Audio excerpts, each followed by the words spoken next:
Good evening, everyone. I would like to call to order the October 21st work session of the Croton-Harmon Board of Education and recommended action that the Board of Education approves the agenda as presented. Second. All in favor? Aye. Aye. Oppose, abstain, motion carries. Before we hop into new business, I'm going to turn it over to Dr. O'Connell for just a moment. Thank you and good evening to the Board of Education and our viewing public. This is a very special week as we recognize our Board of Education members, our partners in this very important work. And what I'd like the board to do first is to look at the banner that's across from me. This says thank you, and then there's an outline of the letters BOE with handprints from Mrs. Weiss's kindergarten class. So I'd like you to see that. And they were extremely excited to make you that banner. Thank you. You've got to talk now. So yeah, and I know so it comes around. So thank you, BOE, from the Weiss's class with a little heart on it. Thank you. That's very nice. Thank you so And much. today I was given a poster that I'm definitely going to put in the district office, and it's from the National Youth Poet Laureate, Amanda Gorman. And it says, "For there is always light if we were brave enough to see it, if only we were brave enough to be it." So I thought of that as I was given that poster and thought about the work of the Board of Education and the light that you shine on a path forward always for students. So if you could turn your attention to the monitors, and Tracy, I'd like you to cue it up.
So thank you for being our light.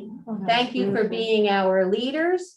And just in case that wasn't heartwarming enough, I received a note from Principal Bianchi that said, "These were made by students in Mrs. Liss's class after we took their picture. They wanted the Board of Education to have these.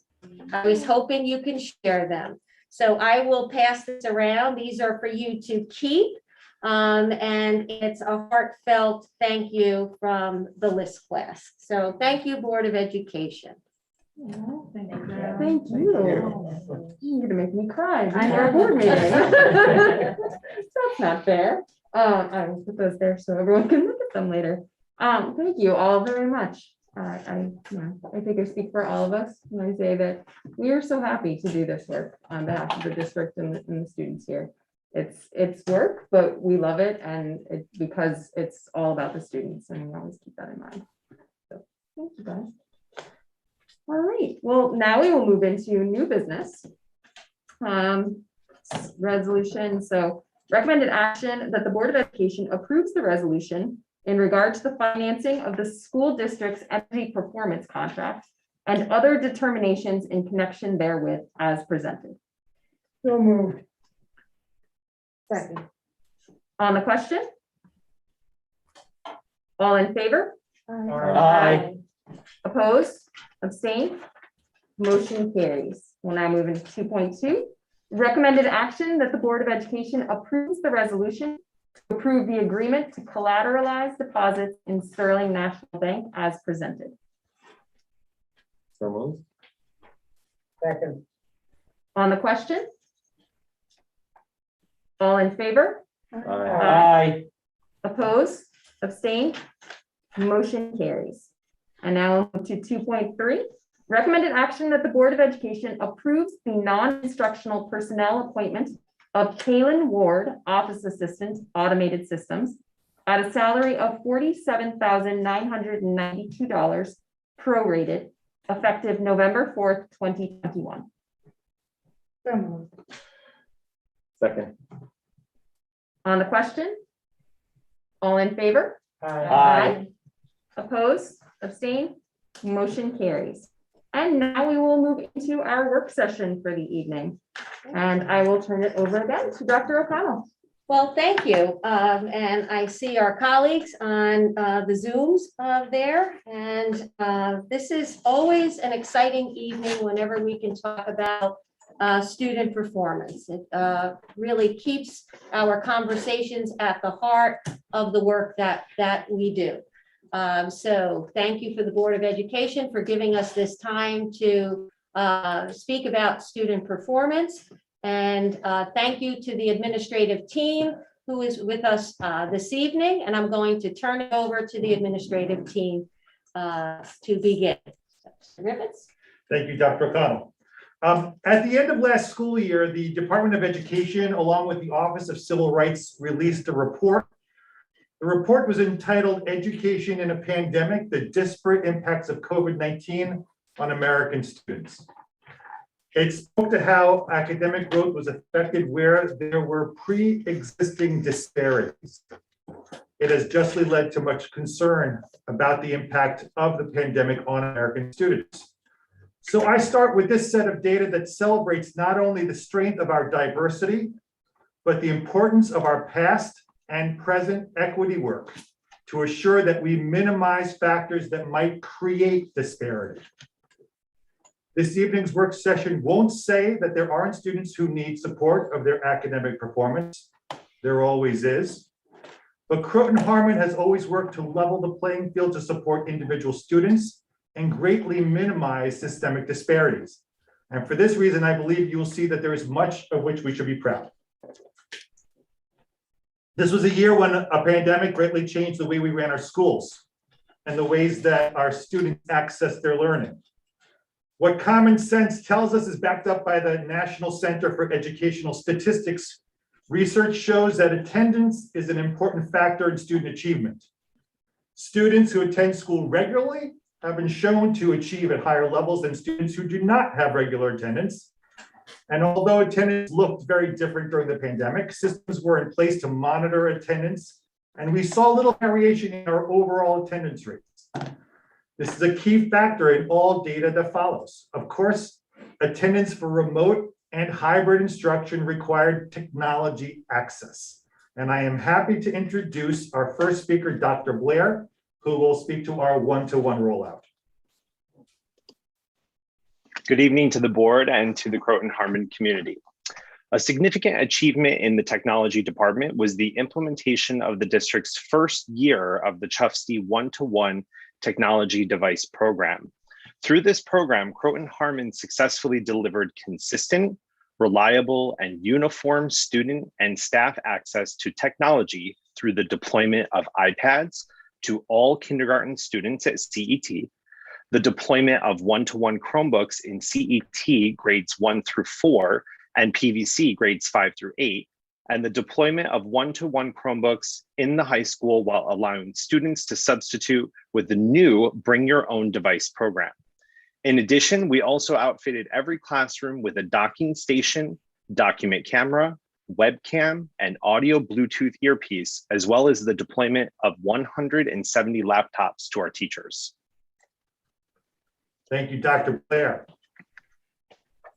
You have heard us frequently say how a student's social emotional wellness is a key factor in how well they will be able to perform academically. The pandemic was certainly a time of great concern for our students' social emotional state. So it is vital that we also speak to this before looking at academics, and I'll ask Karen Gatto, our Director of PPS, to speak to this data set. Yes, thank you. It's a pleasure to be here tonight to share this information with the board. As you just heard, the social emotional functioning of our students is a priority. And as we prepared to reopen last year, the task force, the reentry task force, strongly suggested a screener, a social emotional screener. We typically gauge how our students are doing socially and emotionally by seeing them in hallways, by interacting with them as they enter the school building, as they engage in activities in school. And so, of course, during our remote and hybrid times, we had less contact with them and thought that a screener would be an important way to go. So the BASC, which is the BASC 3 is a standardized assessment that we use with some students who are in need of that specific assessment. And it looks very deeply at behavioral and emotional issues. Produced from the BASC is the BESS, and the BESS is a screener, just a snapshot of how students are functioning, how they're feeling. And it was completed by our students K through 12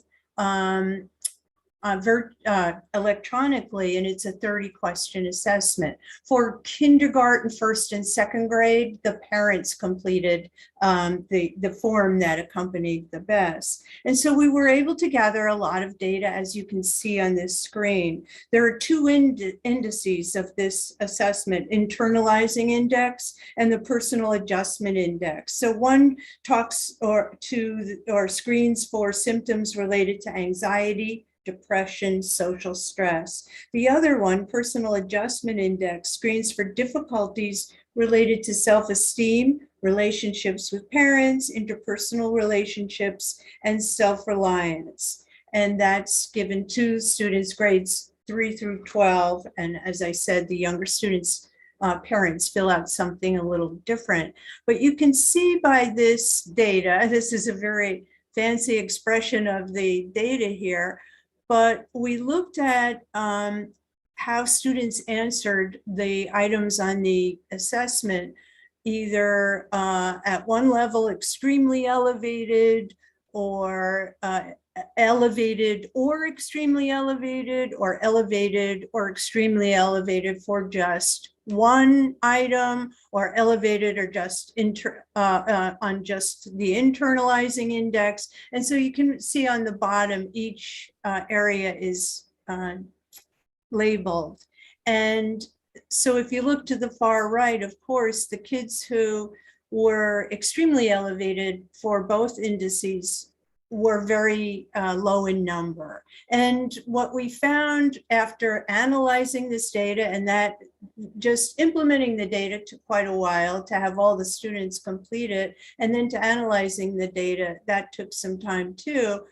But what was revealed in all three buildings was that the students who do or did demonstrate performance at the extremely elevated level were students who were known to us already, students who may already be in counseling, students who we did reach out to families if we had some significant concern.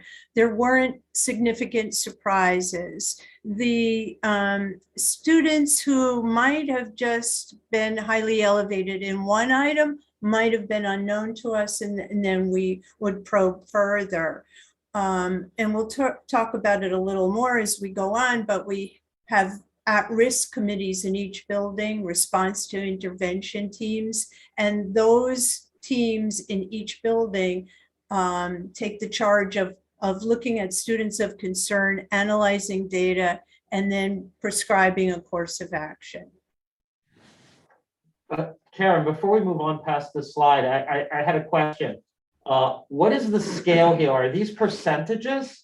Yes, they're percentages. And so for each level, we have numbers of students who completed the assessment. They're not on this screenshot, but I had shared that last year in another presentation. And so, for example, third and fourth graders, I think there were about 146 of them. And so you would see that at CET, for those students, 14.6% demonstrated elevated or extremely elevated in at least one area, and so forth and so on for the others. The numbers were much higher for PVC and the high school because all of the students took the assessment. I see. What, so at PVC in the high school, all of the students took the assessment. At CET, what percentage of students total took the assessment? So in 164 students in grade 3 and 4 took the screener. And then for first and second grade, we had 114 parents complete the survey that was sent home to them. Got it. Now, I was just trying to understand, what the noise bar is for CET. Yeah.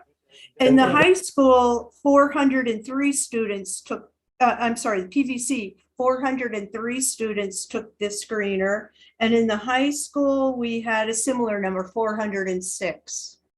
Okay, I understand. Thank you. So, it seems like that is a pretty significant percentage of the third and fourth graders. Mhm. So the standard deviation on those numbers shouldn't be too great. So that's good. I mean, thank you. A follow-up question. If I add the numbers for CET, it's like 51%, right? What are the results for the other 49? For the other who, if they didn't take the screener, we wouldn't have results. Well, no, I think I understand, Karen. Yeah, Percentages of the percentage of the total number of people who took the survey, or are they percentages of student body? of the people who took the survey. Okay, so this is only of the people who took the survey. To respond to what Omar just said, Right. I don't add them up, because if you look at extremely elevated in both indices, the last row To the above right. that is elevated or extremely elevated in both indices. So the 1.2% for third and fourth grade would be also within the row above that. Also, if I can add something, if a child didn't present or respond to the survey that said that they were elevated or extremely elevated or fit in one of these categories, that's the other percentage of the students. Do we know what percent that was per school? Who weren't at least one, who didn't have any of the elevated? Exactly. So to answer Dr. Maisi's question, if we have 40 some odd % students here that present in these data blocks, then the ones that aren't represented here did not respond to the questions in a way that made them representative in the data that we're looking at now. So that translates to, if I understand you correctly, it translates to roughly half the students had responded to the survey and half hadn't. No, half of the students who responded to the survey reported I don't think elevated that's or accurate extremely either. elevated. Is is what I that heard. That's accurate? correct. Because- But I think Neil's correct, though. Right. These numbers all Okay. include one another. Right. It Right, is- so it's is- more than half people. So- I'm not sure of that. Karen, could you clarify that? Yeah, so for example, out of Block. the 14.6% of the 164 students who took the survey, 24 fell into that rod. If we looked at the students who came up extremely elevated in both domains, there were 2 students out of 164. So. But those 2 students would have been included in the 24 that you talked about. Just Is above. that the case? Let me ask the question a different way. No, they wouldn't have. Appear in more than one block? Pardon Can me? the student appear in more than one block? No. Okay, thank you. Okay, so that means that if there were 2 students who are extremely elevated in both indices, that would be for CT 3 and 4, there were 6 other students who were elevated or extremely elevated in both surveys, meaning they could be elevated in one, extremely elevated in the other. So the 6 out of 166% out of 164 would be 10. And then, so I think this would be more understandable if we saw, what is that, the N at the bottom, 164, and then the numbers in addition to the percentages, because Yeah. it's confusing. Those are all in the annual report. Right, which you did see this last year when we presented it, some of you. So, but we thought that it was important to bring it up again and share some of the highlights from it. But I do have the entire presentation that we had put together initially, and I can forward that to the board as well. Karen, I want to say, I'm really glad to see this analysis. I think it actually is very helpful to understand this. One thing I also am wondering is, could you contrast the percentage comparing to prior year or the year before? Did we do this in 2019 is my question. No, actually. so the first time we used it was last year. Okay. And we waited until the kids were settled into school. We didn't want this to be a measure of, oh my God, I haven't been here in so long and I'm feeling very uneasy. We wanted to make sure it wasn't just related to that emotion. And so we waited until everyone was settled. And now it's time to do it again this year. So we plan to roll it out fairly soon. It takes a tremendous amount of time and manpower. So we really want to do it the right way. And again, this was a recommendation that came out of the reentry task force. That's Right. why it's. Okay. It's So we don't it's also something that the psychologists and I have been talking about for quite a while, because we don't have an assessment like that. And we look at the whole child, and yet we have our at-risk meetings, and we are very sensitive in each building about how to recognize and respond to kids who seem to be dealing with something emotionally, but we also wanted some data to support it. The data always helps us.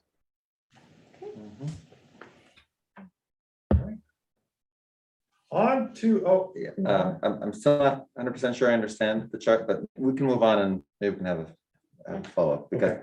yeah. all right, on to performance data. So the impetus for this work session was a question that was posed by the board regarding how the administration is going to be addressing learning loss in this current school year. So, as I mentioned, our data portrays a high level of resiliency, and thankfully not the level of concern that many in our nation may be experiencing.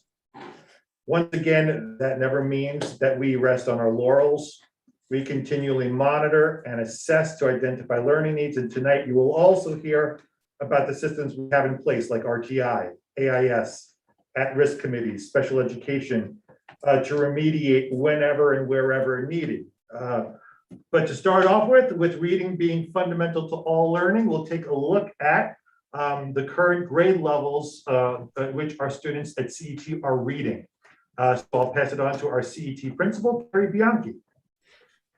Good evening, everyone. Thank you so much for allowing us to present this data tonight. So the fall administration of STAR reading took place in the last couple of weeks of September. And what you can see here is where the students are currently performing and what the grade level normally performs at. So as you can tell just from this snapshot and this one data point, that all of our students in grades K through 4 have students that are reading above the grade level benchmark for this time of year, which is always the case. We always have a significant number of children above, most at average and some below. But what you can see here is that we do still have those high performing students, and that we are not concerned because those blue bars do not go below that orange line. And so we are pretty much where we should be for the benchmarks for this time of year.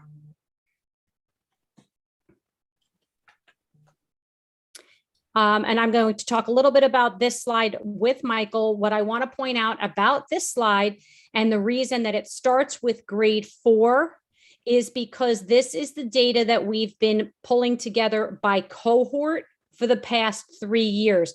So what you'll notice is in fall of 2019, this cohort of students was in 2nd grade. So you're looking at that cohort in 2nd grade, 3rd grade, and now currently in 4th grade.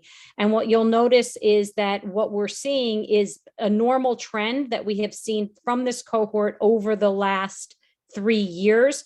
We don't have this data for students who are currently in 1st, 2nd, or 3rd, because again, it's 3 years worth of data, and we wouldn't have had this to compare for this slide. You'll notice it's the same for STAR reading and STAR math. And Michael was going to talk a little bit more about some of the points that may stand out to people and give a little bit of an explanation. One of the things that we look at when we look at this is we do not see evidence of widespread or endemic learning loss. We don't see any grade-wide or school-wide decline in these developmentally appropriate skills or skill levels as they relate to reading.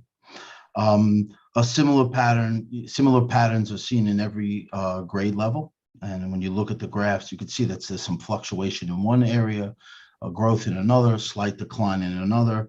And this data has been very helpful to us and will continue to be so because it helps us discern when we start with RenSTAR, especially with those red bars, who those students are, who are the students that didn't meet the benchmarks in this year and the years before, and further investigate that and ascertain the accuracy of this assessment in determining their overall academic well-being. This helps us diagnose or start the first part of the diagnosis process. In order to do this, we need to also look at other data points. In my school, those may come from Achieve and also the standards-based report cards.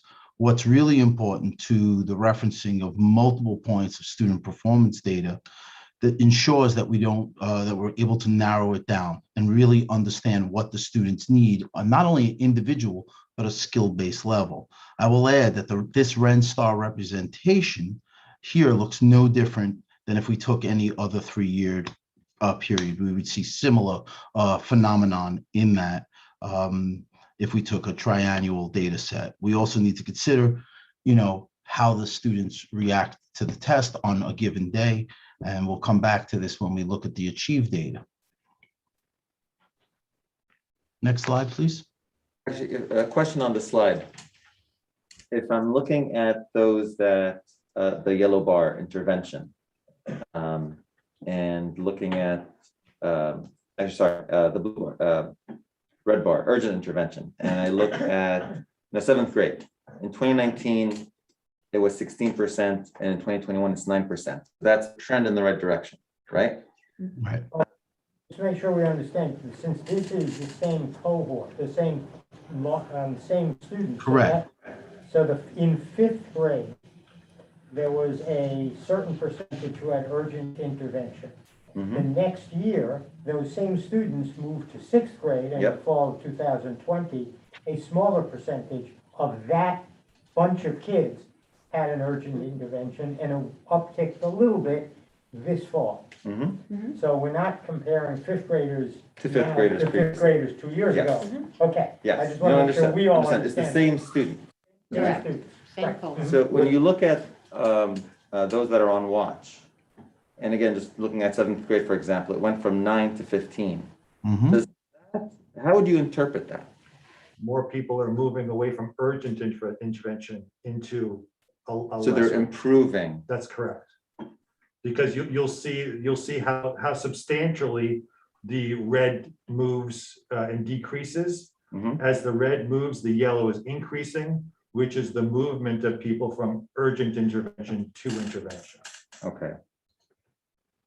And looking then at or above benchmark, the green line. Yes. So it looks like it increased for fourth grade, it decreased, I believe, every year after. It was stable in You're seventh. looking at the current seventh grade? So fifth, sixth, I'm looking at where there's a big decline, right? Yes. And again, there's just one data point, I understand. One. But does that, like, what insight do you get from looking at that? Well, what I would want to remind people is this is a 40-minute test that the students take 3 times a year. So we have to use this as a diagnostic. But I think what we have to also remember is the kids spend time doing this test. That we have to look at the time that it took them to take the test. Because when I look at the data and I look at how many kids took the test, and it took them 6 minutes to complete a 40-minute test, that's something that now you need to explore further. Is that child really performing at that level, or did they not just take the test seriously? The other thing I would add is when you look at the red, yellow, and blue, and even the green, are there other skill sets that the children need that aren't represented in this test or are clearly represented in the red, yellow, and blue? And I think that's important. So we're using this as a diagnostic tool, not as a way to categorize students per se. So when we get to some of the other slides later on, I could explain to you a little bit more about that. I think it's also important to mention before we go on too far, is that we would always want to use this data in other data sets. So we obviously in analysis want to triangulate data.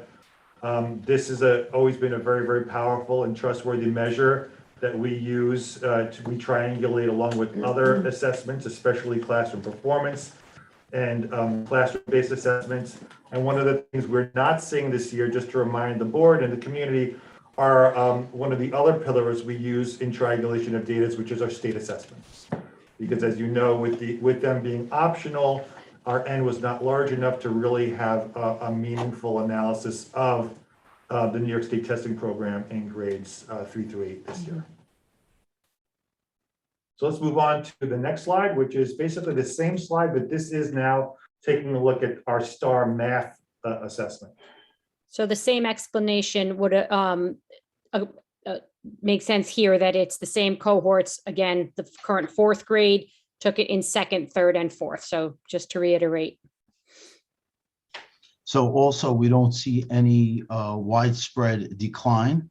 Yet the groups within the groups, there's some fluctuations that we need to be aware of. For instance, you could see in the seventh grade, again, if I could just point to that, you see a 69% to a 70% increase, but in some of the other categories, a decrease.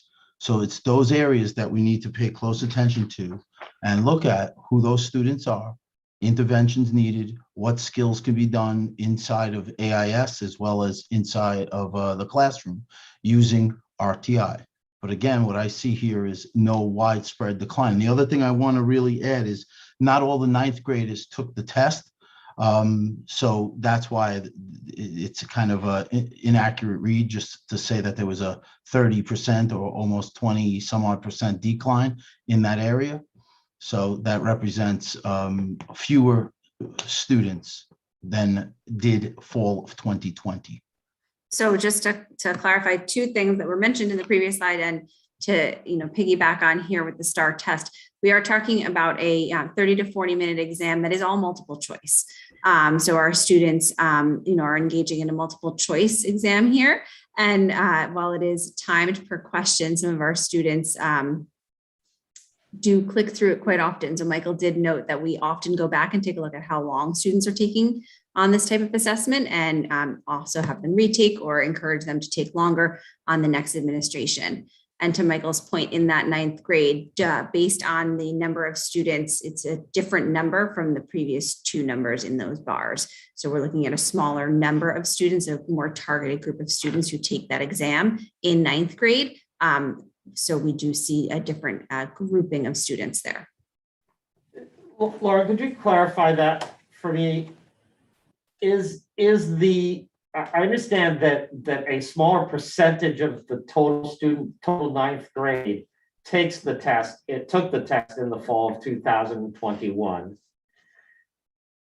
Is that a random sampling of the student body or a targeted sampling? And if so, how was it targeted? Yes, I can answer that. So our 9th graders, for all of our 9th graders for English, take the STAR exam in their English classes. For math, only our students who are not already in a Regents level or above math course take the exam.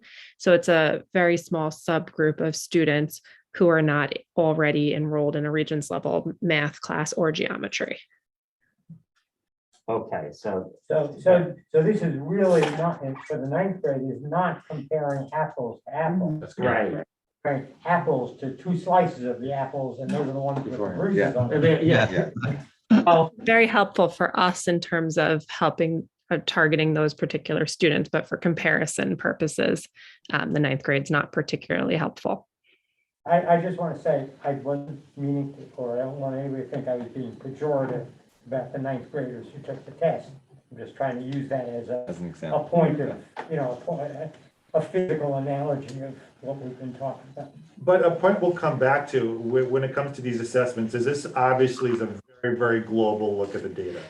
And really, this is something that is good for a sweeping overview of how we're doing, either at a school level, at a grade level. We could even, do these kinds of analysis at a classroom level. But the real power of these assessments is their ability to drive down to an individual student's test and really analyze the skills where they excel, and most importantly, target those areas where they did not, so that teachers, whether they be classroom teachers or interventionists, can really get a sense from these assessments on particularly what needs to be targeted in terms of instruction. Okay. Is there any reporting that's done at that skill level in a global way to see across buildings or grades? Yes, What particular skills? there's multiple analysis in STAR to take a look at whatever larger group, whether you want to do it at a classroom level or at a grade level. You could do it by discrete skill. You could do it by state standard. So there are many ways that a teacher, let's say, could say, how am I doing in terms of addressing this particular New York State standard? And it will basically say whether that was a strength amongst the entire student body or not. So the answer is yes, most definitely. Have we found any particular skills that have been highlighted as areas? I'd have to across turn to buildings, our or- building leaders to see if there has been recently anything we conducted in terms of overall skills analysis using STAR reading or math. At CET, it's nothing significant or glaring. What we are noticing, and it's proven by the data, is that there are a few areas in math, because math is such a spiraling, scaffolding curriculum. We are noticing that you need to do a little bit more review of skills at the beginning of this year for things that may have been missed or weren't fully covered the year before. So it's not a specific thing. We're not looking at a grand sweeping piece of a standard or instruction that is missing. But what we're doing is spending a little bit more time on the review, which would be evident in this first giving of this test this year. We will give it again in the winter and in the spring. And that will help to find out if that review and that kind of drilling down helps to level out anything that may have been missed. We don't see that as much in reading because it's not as skill-based and not as specific spiraling and scaffolding, but we did see it in math. So it is being addressed at each grade level. And Kerry, just to piggyback on that, I had met separately with second, third, and fourth grade over the last 2 weeks, and they reiterated that exactly, that they were using this to see what type of holes there were. They didn't see any consistent holes, but what they were concerned about were just the basic addition, subtraction, multiplication, and division skills. And like you said, they were able to get the data and immediately target those areas. So that's one way it was used at CET in the last 2 weeks to target a need. And how it translates into the classrooms of PVC is some teachers go as far as to create literacy groupings based on some of the skill sets that kids need work on. I could add, we have a smaller subgroup, but we use, our math teachers use this data to really determine one curricular update. So in the particular class, we have sort of a 2-year sequence. So you have a lot of room and flexibility to teach, reteach, make adjustments. And we also are very fortunate to have a really strong AIS and learning center model. So we use this data to really tailor what specific children are working on in those small groups. Great, thank you.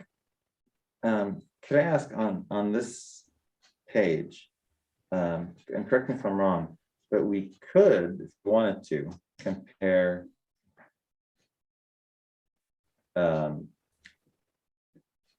sixth graders, let's say, to each other, right? So if I take fall of 21 for sixth grade, compare it to Seventh grade. fall of 20. Yeah.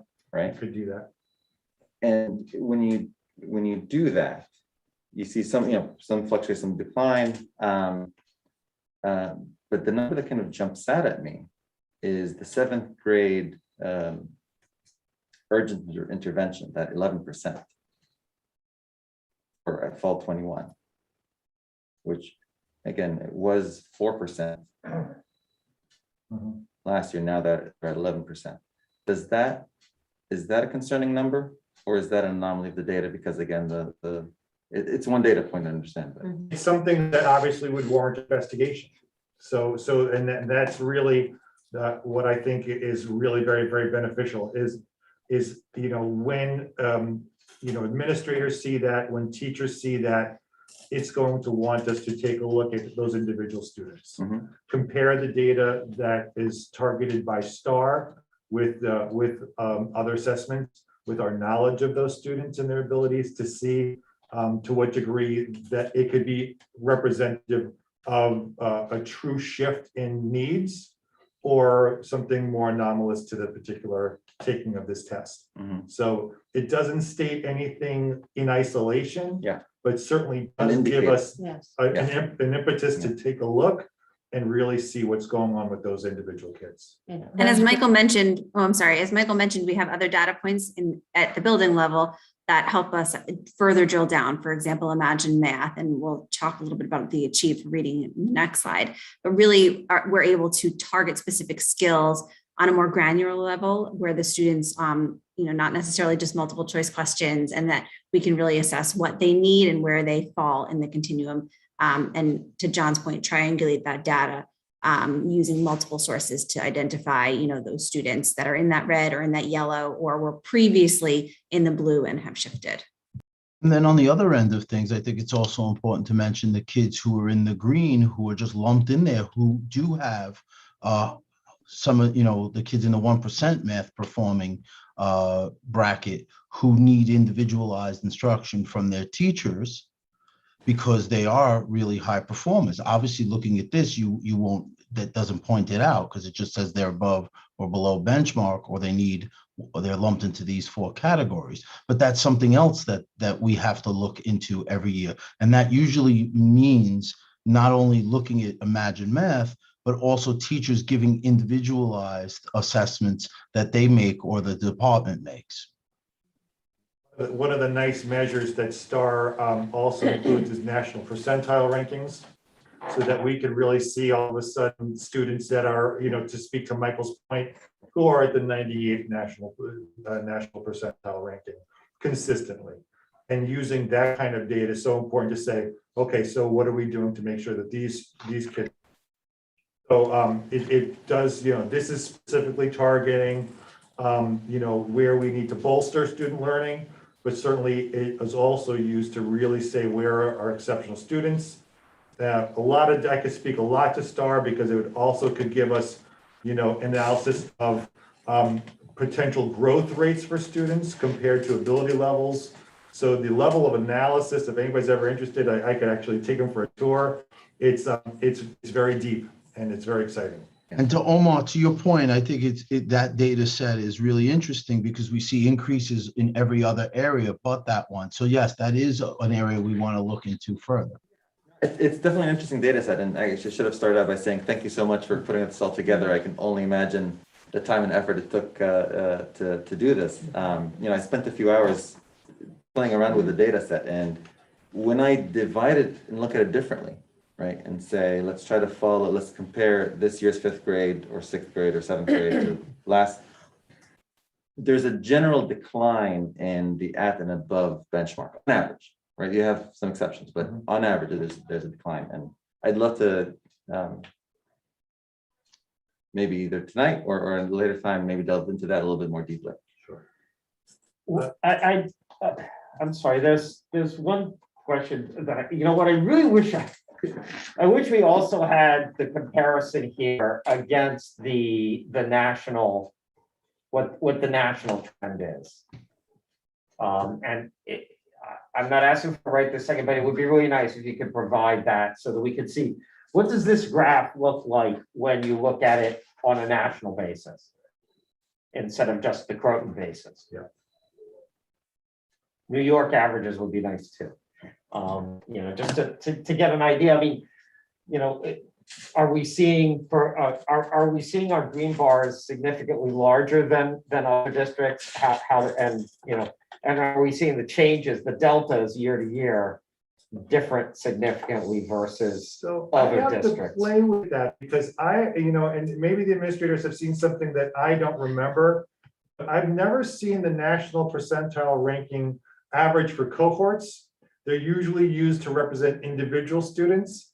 So I'd have to actually check to see, or we could do it mathematically. It would take a little bit of work. But I haven't seen a report that automatically says this entire cohort is at the 84th percent. Right. I would really love to.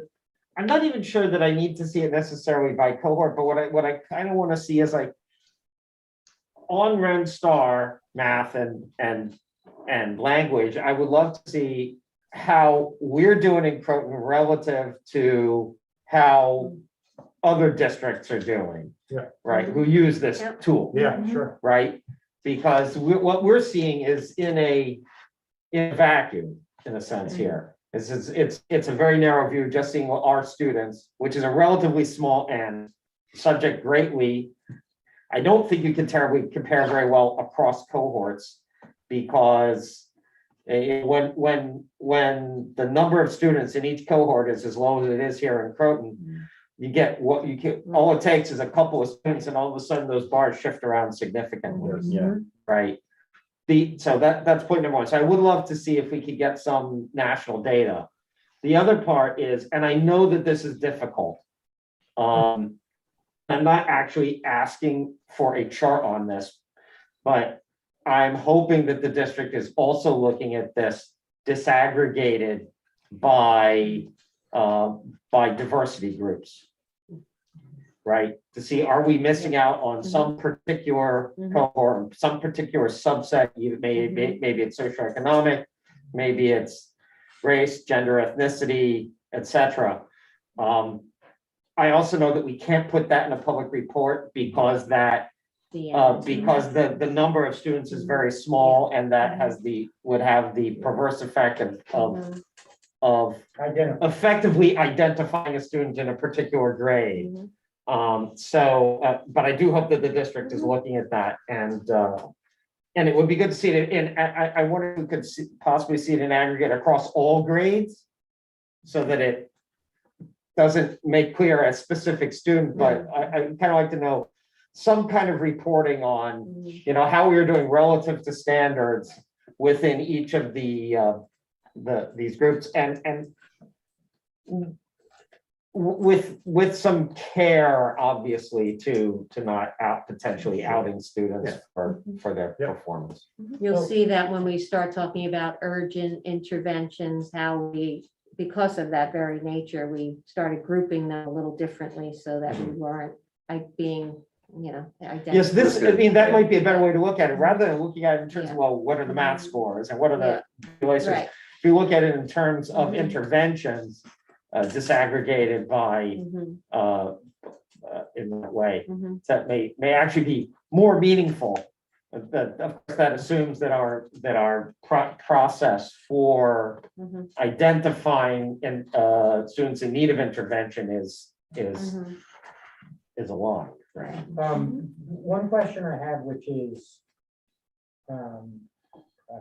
simplistic, but are the cut points for on-watch intervention, urgent intervention, standard for Renstar, or are they established by our district as to how we define it? Because if it is established by our district, you say anybody who's got a score less than 72 is on watch, and another district, and other districts might say, I'm putting that line at 50, then none of the other. We need to make sure obviously we're comparing apples to apples. So what's a Renaissance Star is able to match it up to New York State performance levels. So this is matched up to New York State performance right. levels. So this would be the New York So- State definition of when someone's on watch or when someone's That's correct. intervention or urgent. Okay, Great. so that does. And Josh, to your question, when Ms. Duback speaks about the AP data, we'll also see global and New York State reference Yeah. points. for And you. I think you'll find, we're Okay. above average. Yeah. For the For ninth grade, most of the, Most, yeah. for the ninth grade, I know you said that it was just like algebraic courses being, is that like shown? Is there any way like getting a benchmark for the other ones? Because I feel like a lot of people fall behind, especially like some of my friends in like algebra and geometry, and it's kind of hard to build back from that after falling behind, because that's kind of the basis for all the future maths. I'm gonna note that. Yeah, it's a really good question, Lucas, because we don't have many of our students start in geometry, but then you go into Algebra 2 your next year. So it's a really good question if there's a good tool that exists. We'll bring it up to the math department. All right, so going back to reading, we spent a lot of time at CET learning how to read, and then when we say in middle school, we stress the reading to learn. And there's a great instrument, Achieve 3000, which really gives an idea of how students perform when they are reading grade level texts and above grade level, any kinds of informational texts. So Lauren, are you going to take that slide? Michael and I are always happy to share slides together, John. This data does show our Achieve 3000. So one of the other measures that we spoke about before that our students work in, and one of the unique pieces of this reading program in conjunction with our traditional reading instruction is that students are given a Lexile level. They're given a level set exam where they, again, are tested into a specific Lexile. And then we see them retested every few months. They are given articles to their specific Lexile level. So a teacher may assign 3 articles a week for them to read and engage with, answer questions, written responses. And those articles are tailored specifically to their Lexile level. So as you can see in the chart in front of you, we have the average of our per grade student scores, as well as our expected growth, and then what we actually see at PVC. What also makes the Achieve data useful is that this program, unlike the Ren Star, is used several times a week by the students, not just 3 times a year. This program requires students to read content-rich articles, and what the program does is it modifies itself so if to really address the student at their Lexile level. The Lexile growth basically shows steady growth in each of the areas. That doesn't mean that there's not individuals who need assistance within these groups. When we look at these student strengths and their weaknesses, and then we're able to prescribe a course of instruction for them and also enrichment. And that's what this data helps us do. So when I go into Achieve 3000 and I look at a child's reading profile, I'm able to see really specific and detailed reports on what they're doing in each of the areas. And I'm going to show you, we'll talk a little bit about that later. And that is good news and something that I feel is more helpful to understanding how our kids have done over the last 3 years. When we have, these are national averages, obviously, expected Lexile growth is generated from Achieve 3000. It's just to answer one of the past questions. And this is where our kids are in comparison to that. So, Mike, are you saying that this column expected Lexile growth, that is the national average? Yes, but let me go in for a national average based on their pre-test performance. So when the kid takes a pre-test, it kind of says this is how much they'll be able to grow if they use the program X amount of times per week. Got it. Okay. So that's what's seen. So that's comparing our, for instance, our 6th grade cohort saw a Lexile growth of 123L, right? Mm-hmm. And nationally, the national average was 57L. Is that Well, correct? Basically, what the students, the expected Lexile growth is based on the pre-test based on the national average. So basically, if a kid scores, let's say, a 63 on the pre-test, how many Lexile should a child be able to score, grow in the course of a school year, for instance, based on that pre-test score? Right, but isn't our actual Lexile growth measured between our pre-test and the end of year test as well? Say that again, Josh. I'm sorry, I missed that. 1003 minus 817 minus 880 is 123, right? Right-hand column, yeah. It's the right-hand column. So that's the growth from 2021. Correct. In October to June. October to June, right? Correct. Whereas the expected growth is 57. That would be the October average nationally subtracted from the June average nationally. Is that correct? Yes. Yes. Okay.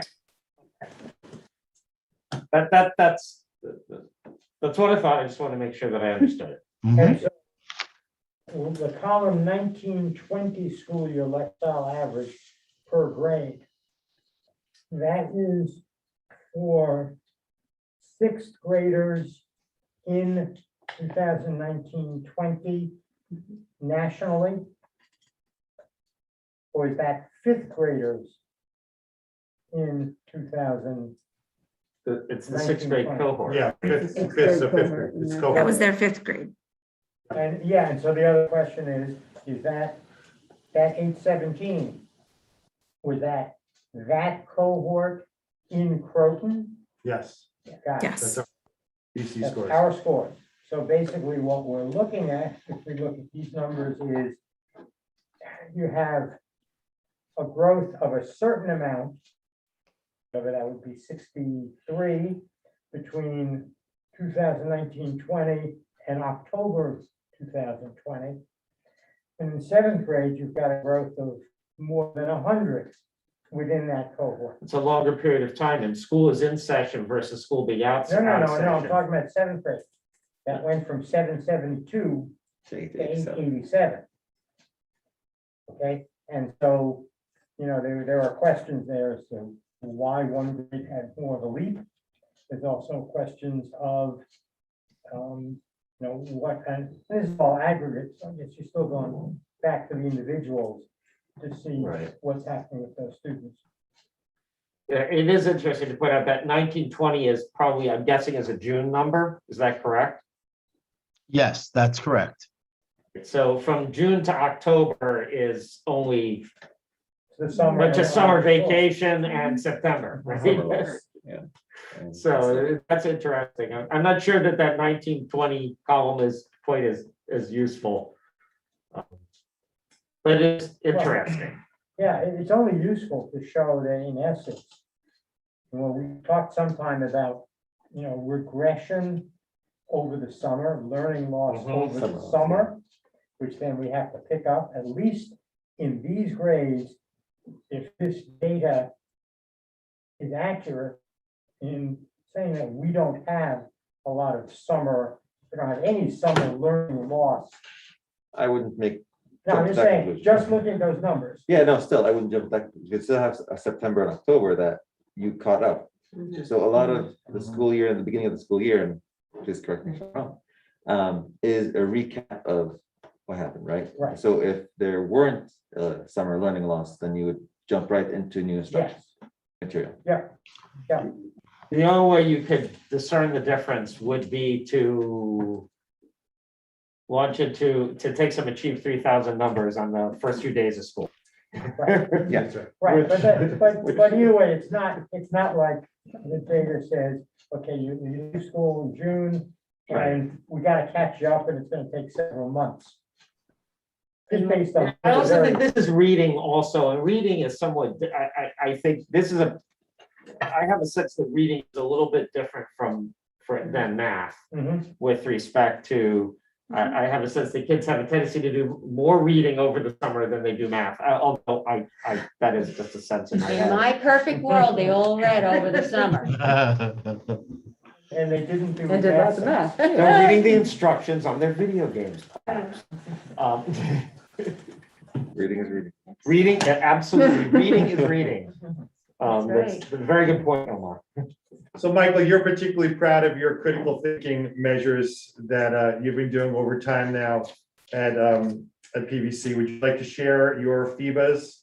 Yeah, sure. Thank you, John. Appreciate it. So basically, since we are talking about how kids are doing in their academic well-being, we wanted not to skip the opportunity to talk about, how our goals are being pursued.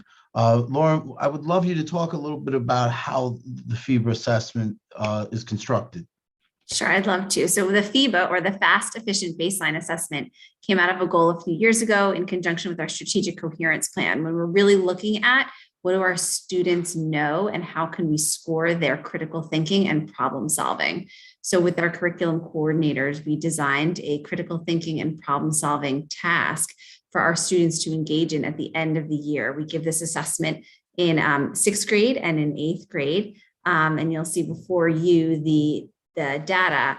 The assessment is a quick snapshot where we ask our students to solve a problem. It's open-ended, and then with our curriculum coordinators, we grade using the district-designed critical thinking rubric. So we have elements that really look at the justification and their problem solving and their strategy and their perspective.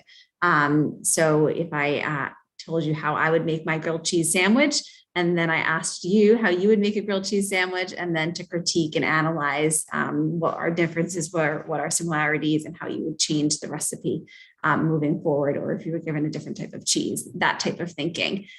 So Michael, if you want to share a little bit about the data. Sure. So just to keep this flowing and moving, the data is favorable in that it shows the lion's share of students demonstrating their ability to apply critical thinking and making progress in that area. Data like this allows us to analyze our efforts to really operationalize the goals of the strategic coherence plan and see how our lesson design and unit design and our practice in the classroom results in the ability of students to demonstrate these skills. What's most notable about this slide is the box on the left of your screen and the right of your screen. Forget the middle box for just a second, because those are the same students, the 6th and the 8th graders. So if you look at the orange lines, in the box on the left and the blue lines on the box on the right, you could see how much these students have grown in this area. That's the same cohort of students. We could see that more students are excelling, less emerging, and we could also see improvements in the other areas as illustrated by those two graphs on the far ends of this slide. It's also important to note that the 8th grade assessment is much more complex and rigorous and has multiple parts than does the 6th grade assessment. The 6th grade assessment, as Lauren said, is just one part. And this data is shared with teachers so we can continue our work. And we are very proud of this because we also have disaggregated data based on the area of the rubric and how each individual student scored based on that. Michael, I just noticed this slide, this data does not appear in the full report. No, that's correct. So the reason why it doesn't is because when we give this in June, we then do the scoring over the summer with the curriculum coordinators. What we do in that scoring is pretty complex because we start out with a meeting. We have them come in and we do some first identify anchor papers and then train everyone and then go from there, which we don't do in June. So going forward, I think it might be good to include this because it is a useful measure. It would be good to find a way to include it in the report, even if that means a placeholder needs to be put in there so that it can be inserted when the graphs become available. I would like that. The other thing we did is once we review this year's with the teachers, we're going to put the whole entire report, which is a culmination of 3 years of performance, on the website. If I could just take a moment for the board to make some connections here. What you see with the fast, efficient baseline assessment, it not only is district developed, but those rubrics are district developed. And I want you to connect that work to not only the strategic coherence plan, but the work we did with learner-centered initiatives and the professional development that the board supported. So we had teams of teachers going through the development of the rubric, teams of teachers going through the development of assessments, teams of teachers looking then at the result of student work and how we analyze student work in relationship to those. So I know this is one slide, but behind this slide is 5 years of targeted professional development that the board has supported over time. So I just wanted to take that moment right now to show you the connectivity of the things you hear over time that we've been focusing on. The other thing I would add is that the kids actually enjoy taking this assessment. There's no 6-minute rush through. So we're very happy about that. Michael, one thing that I think I would appreciate seeing, because it's kind of hard to match the data up on this, if we could do it by cohort, the same way that was done with the STAR data, Yeah, that would be really helpful. yeah, which I guess would be the right-hand box and the left-hand box. Yeah, swapping, yeah. And somehow manipulating that so we can get Yeah. information. And then the way the stack bars for the emerging, developing, demonstrating, and excelling would also help. And if you, Right.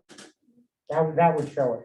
yeah. I'm personally a fan of stack bars, just because you don't really get as much insight as when you see it side by side. But Yeah, it depends on what you're trying to look for, right? I think, but I said your point, like having cohort comparisons is helpful. Right. In interpreting these charts. Because it's so, we can't compare across cohorts. It's very hard. And when it's spread out, it's hard to read. So. Right, but I could just, if I could interrupt for a second, and I think those are really great additions and suggestions. But here we do have some cohort data. Remember, we've only done this, we started in 2019. So next year, when we administer in 2020, that cohort will be the 2021 in the middle, which again was administered remotely, which explains the lower numbers there.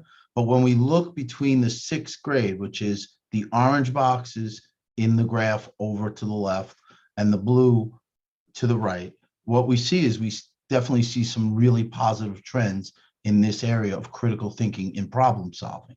So I'll be happy to reformat the data. I'll also be happy to send you a full report with all 3 years of the data.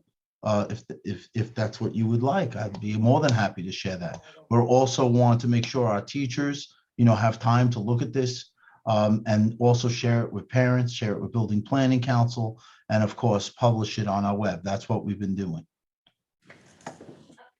Mr. Plotkin, speaking of parents, is this data available to parents at an individual child level? Yes.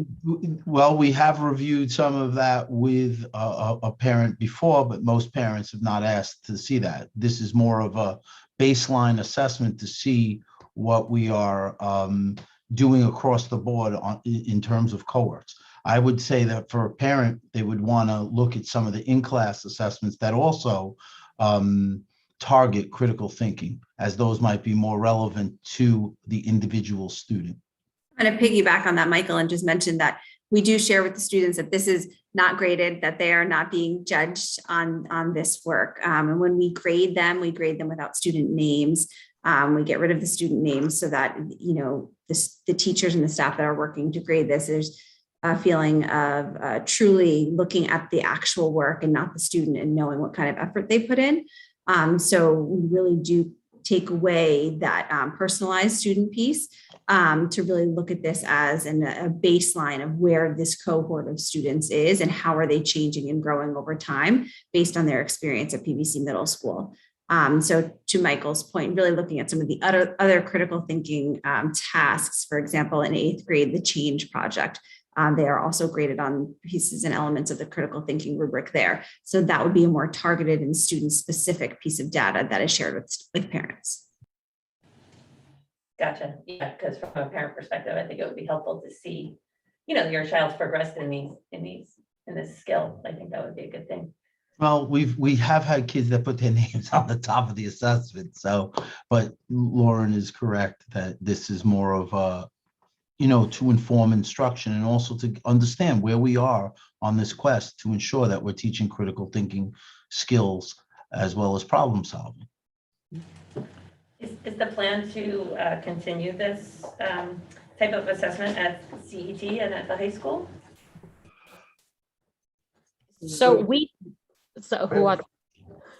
Hi, Carrie. So we did administer it, a FIBA, different topic, different critical thinking, different problem in 4th grade with our students in February 2020, but it was not administered last February because of the hybrid model and knowing that some kids would be home and some would be here. We didn't feel like it would give an accurate data point. So we will revisit it, but we skipped the 2021, February of 2021 because of the model that we had at school, but we did do ours. It was a 4th grade critical thinking question that had to do with identifying problems with the cleanliness and pollution in the Hudson River and ways that students felt that they could help clean the Hudson. So again, a different topic. We have a critical thinking rubric that's appropriate for elementary school that is not only used for that assessment, but for other assessments in 4th grade. So it has happened and will happen again, but we don't have the 3 years of data. So at the high school, I believe it was the year prior to when I came to the district, the high school had piloted a sort of what was reported to be a more standardized version of a critical thinking assessment. And it turned out, I think when they analyzed the data, that they didn't feel like it was the most useful instrument at that time. But we too at the high school have been using the critical thinking rubrics. Each year, our students engage in a research project and writing project, and we use our district rubrics as a data point for measuring critical thinking there. I think this is really going to be helpful also as the years go on and we have kids who've been in the school system since kindergarten that have been exposed to that rubric or, the different age appropriate rubrics from the get-go. So that's what we have for you. I really appreciate you taking a look at this. So let's move on to high school academic performance. And we'll pass it on over to Mark and Laura.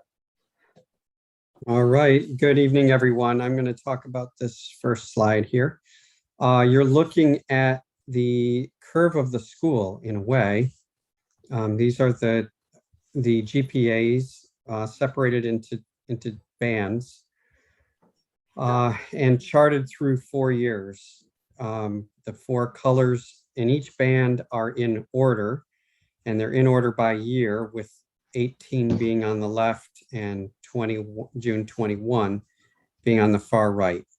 So it's taking the GPAs for the cumulative GPAs for the entire school as a whole and separating them into bands so you can see where the GPAs are falling. And I find this chart really interesting. The 2 bars to the left in each grouping, you can think of as pre-pandemic, and the 2 bars on the right within the pandemic. So, I believe this says a fair amount about what was going on. And as you start to look at it, you're going to say, you might say, why did our students start doing better in the pandemic?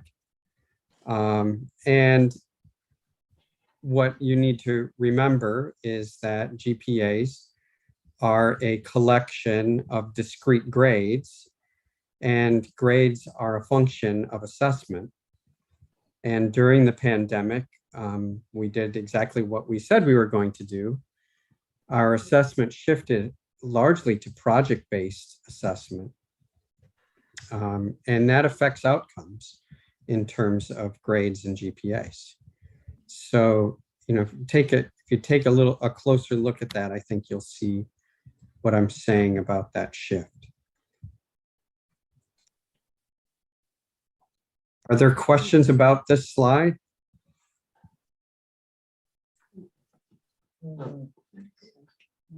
Were GPAs curved at all? No. No, Okay. no curve. Only in the sense that I separated them into bands for the purposes of charting them. Within an individual classroom, if everybody scored, let's say, the highest score was a 80, then that didn't become like a 4.0, and then everything else was moved up. Well, the GPA, okay, so first off, what we're charting here is the cumulative GPA, which means for any one student, it's the average of the grade points for each class that they took during their entire high school experience so far. So you really get quite a spread when you do that.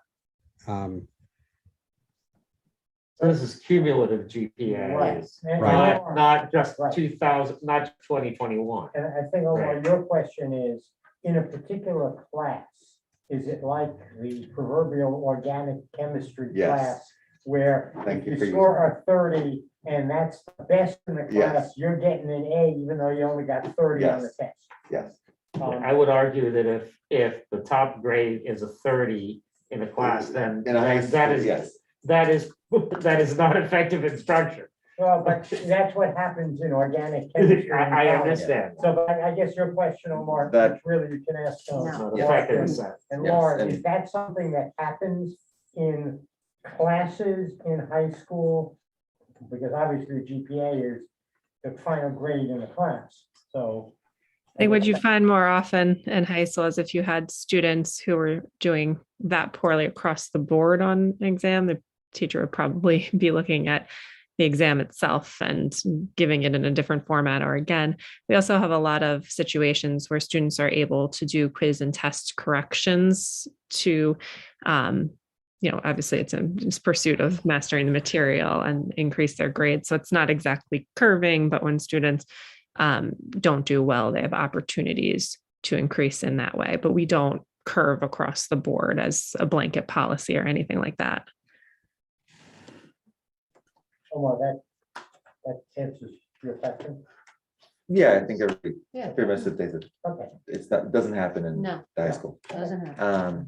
So Mark, to your point that the right two bars represent grading on more project-based work.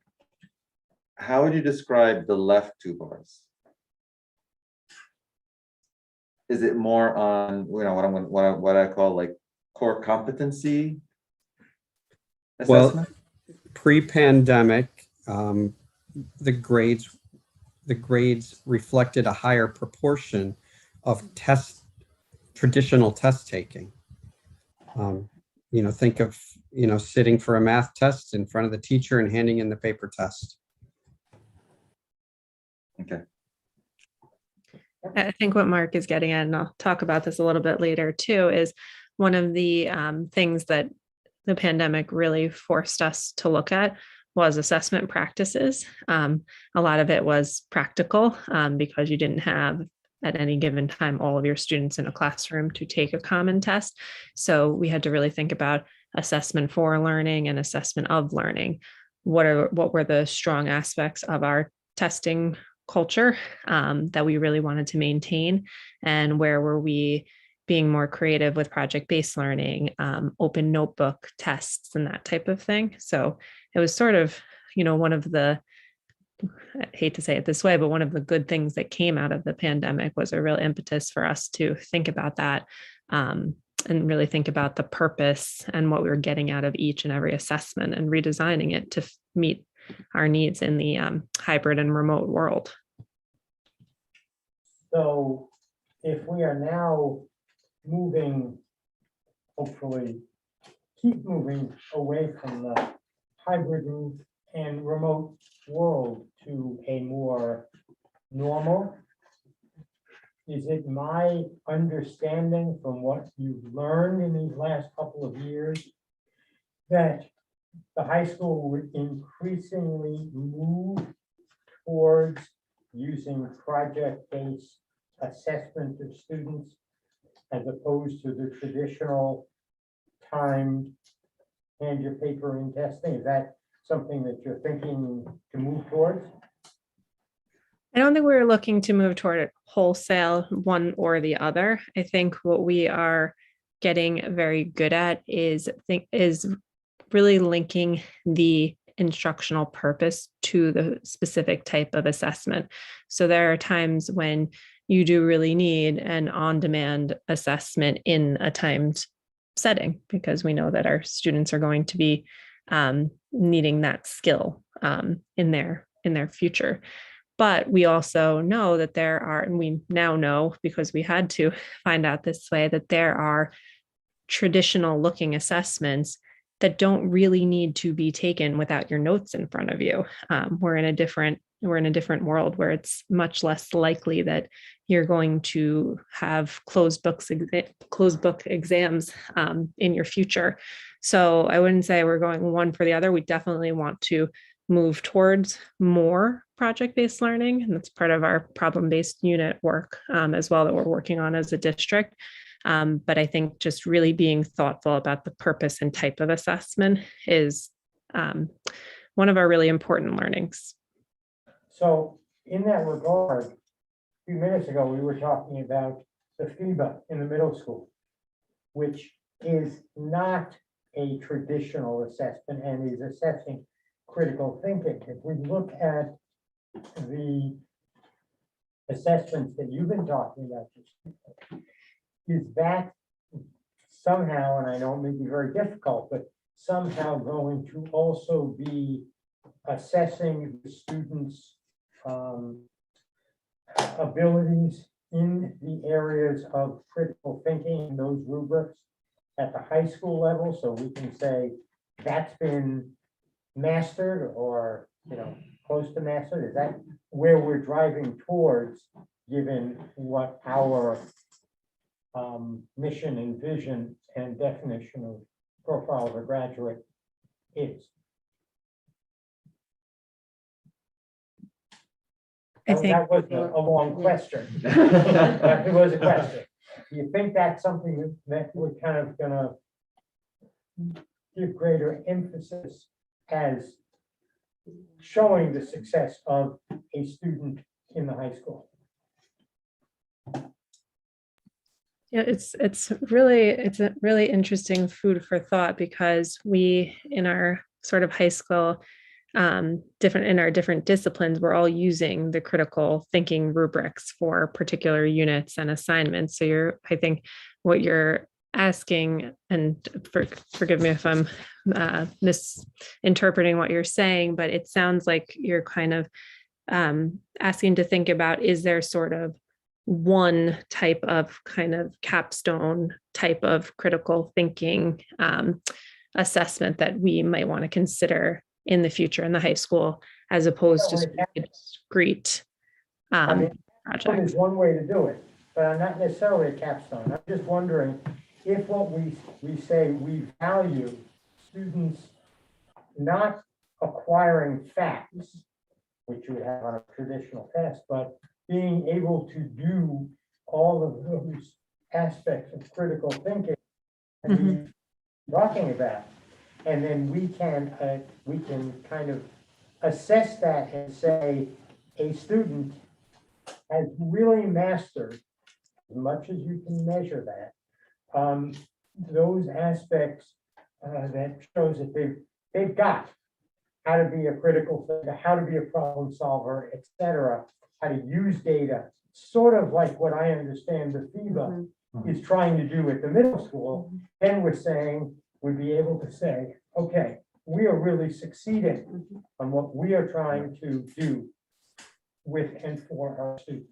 So the answer is yes. Yeah. So, Okay. yeah, so so what Laura is saying is that in terms of, an assessment repertoire on the part of a teacher, yeah, there might be times where traditional more tests suit a purpose, but we want to expand to include these kinds of performance-based assessments. That obviously one of the main purposes of a high school assessment is to measure how well a student is mastering the content of that course. But the nature of a performance assessment is certainly going to provide deeper insight beyond course content and open the way for not only the critical thinking rubric that we have, but the district-made performance rubric, communications rubric that we have, the district-made metacognition rubric. So as we start to really develop that level of expertise and assessment, we're going to be able to not think just beyond the course content, but quite frankly, how we are able to assess how well we are teaching the profile of the graduate to our kids. Good.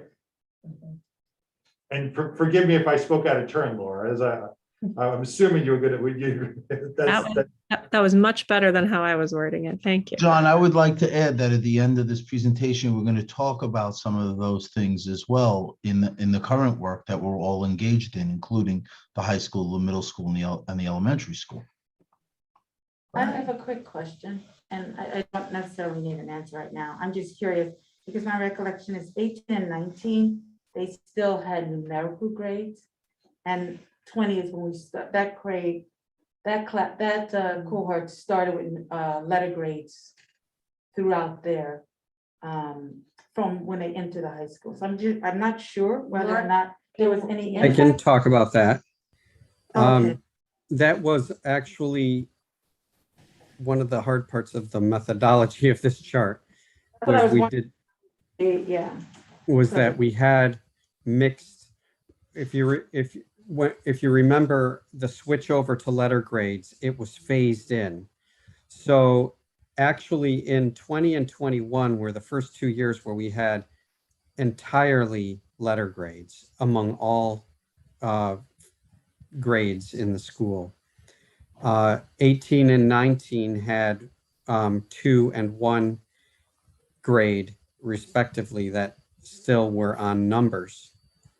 So I had to create their GPA in order to include them in the chart, but you can do that. And especially when the chart is separated into bands like this, you can say with a pretty high degree of certainty which band someone falls into. Thank you. But we said that might be a question. So I knew Mark was right. Thank you for thinking like me. So we have the next 6 slides are covering our AP results for spring of last year. But before we go on to the AP results, can I ask about something? One of the items that was in the, and I'm sorry if this is going back, but one of the items that was in the annual report that I haven't seen a slide on yet was the Algebra One Regents. And I'm wondering, is that in the presentation, or when you'd like to, because I have some questions about So that. it's not, but we could, Michael, would you like to speak to it? Was it not included because of the end of test takers, Michael? Is that what we were saying? It probably was not included because the Regents scores were waived. Right, so there's two things that we did include them in the annual report. We didn't include them here.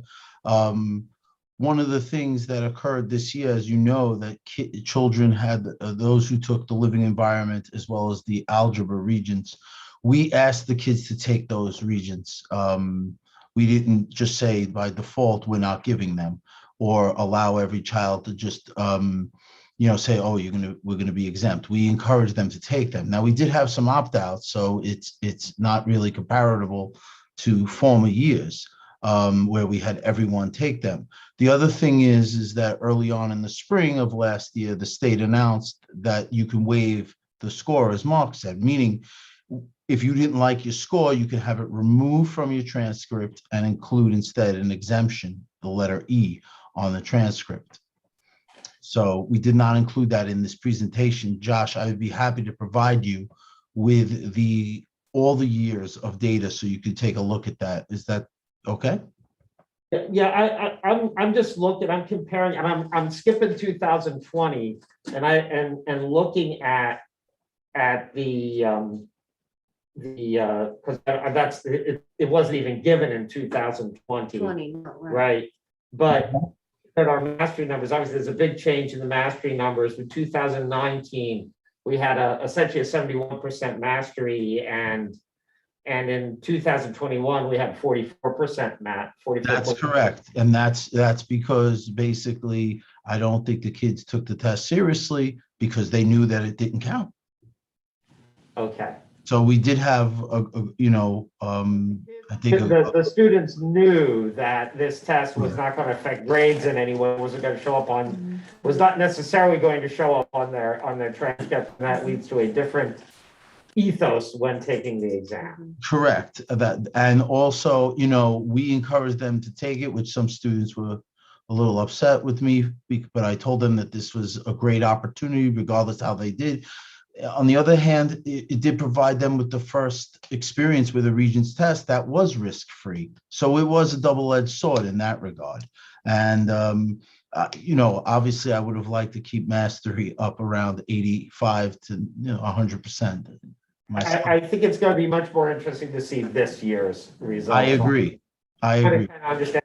And I'm assuming it's essentially the living environment, a similar story, right? Mm-hmm. Yes. Okay. Thank you very much. Thank you, Josh, for pointing that out. All right.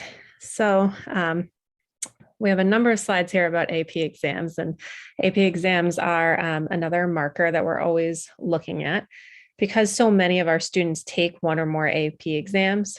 So last year we had 219 of our students taking 477 exams. As an example, almost half of our students in our school take at least one AP exam every year. So it's a pretty good marker for us. To provide a little context over the last couple of years, when schools closed in March 2020, our students were deep in their AP curriculum. With so much uncertainty about how tests would be given, they ended up in the 11th hour being given, the College Board decided that they would be given at home digitally and significantly shorter. The College Board at that point, as we all were scrambling to get instructional videos made. At that point, we made AP exams optional for that year. Most of our AP students decided to take the exams anyway because they felt prepared, and our students did quite well in comparison to the relative number of students who earned scores greater than 3 and in comparison 3 or above, I'm sorry, and in comparison to other New York State schools. So that was 2020. So while there was a substantial disruption, our students did have the bulk of their learning through mid-March at that point in a normal school environment.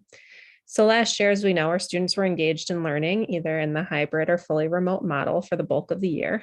It was unclear going into the year exactly what the exams would look like, whether they would be digital or in person, whether the exams themselves would reflect all of the course content or reduced course content. So in the end, our students took a combination of exam formats. The College Board did not reduce much in terms of content coverage. Some of the exams were digital, some were paper and pencil, some were taken in school, some were taken at home. It was an AP coordinator's dream. But there were some inherent challenges in some of the formats that did impact our students, such as for digital exams, students were not able to go back to questions earlier in the test, which is from a test taking strategy standpoint, really challenging for students. But as with most everything else, our students and our AP teachers were extremely resilient, and our students were prepared for their exams and engaged. So statewide and globally, scores on our AP exams, statewide and globally, scores on AP exams generally did go down somewhat, although I think that is something that is not likely surprising given the circumstances of schooling across the country. However, we are proud at CHHS that in almost all cases, our students scored above the New York State average, which is typical for our students in any normal year as well, to be at that point above the New York State average. So the set of slides that you have here includes a detailed breakdown by discipline of the different exams. I won't go through each slide in great detail, but I'll use this first slide just as an example of what you're looking at. You'll see the reddish color is the school mean over the last 5 years. The blue is the New York State mean and the green is the global mean. So for example, you'll see in that top section, the AP Calculus AB exam, where we have as a school the 3.21 average versus a 2.69 New York State average. You'll see in other cases that overall scores over a 5-year trend in our school went up while others went down slightly, and others stayed relatively the same. It's really variable by subject. You can see, for example, some of the steadiness here in something like computer science toward the bottom, while steady over 5 years, where you're still consistently above the New York State mean. So while we needed to be mindful of all that was going on in our teachers and students' worlds, we also know how seriously our students take their work and the emphasis many place on those AP courses and exams. So we worked hard to make sure that our students were prepared and successful in these exams. And they were, as you can see in the data. And as was mentioned earlier, it is really important to be able to look within our school over the 5 years, but also to be able to make those comparisons to New York State and the global averages to see where we sit. And so we can scroll through the slides, but I won't talk through each one. They're grouped by subject, so you can get a look by discipline. I have one question. Looking at English literature and composition. Yes, we were above the state average, but the state average and our students had a marked decrease in the average score 2020 to 2021. Not so for English language and composition, but certainly in English literature. So it's that's an interesting one. There are two factors that I think will really jump out in that test. One is that English literature was one of the digital exams, and it is also an exam taken by our 12th graders. As you can, I think. We won't put you on the spot because we know. I think our Graders were rightfully so. Okay. Yeah, but it was also one of the digital exams, which is important to keep in mind. Mhm.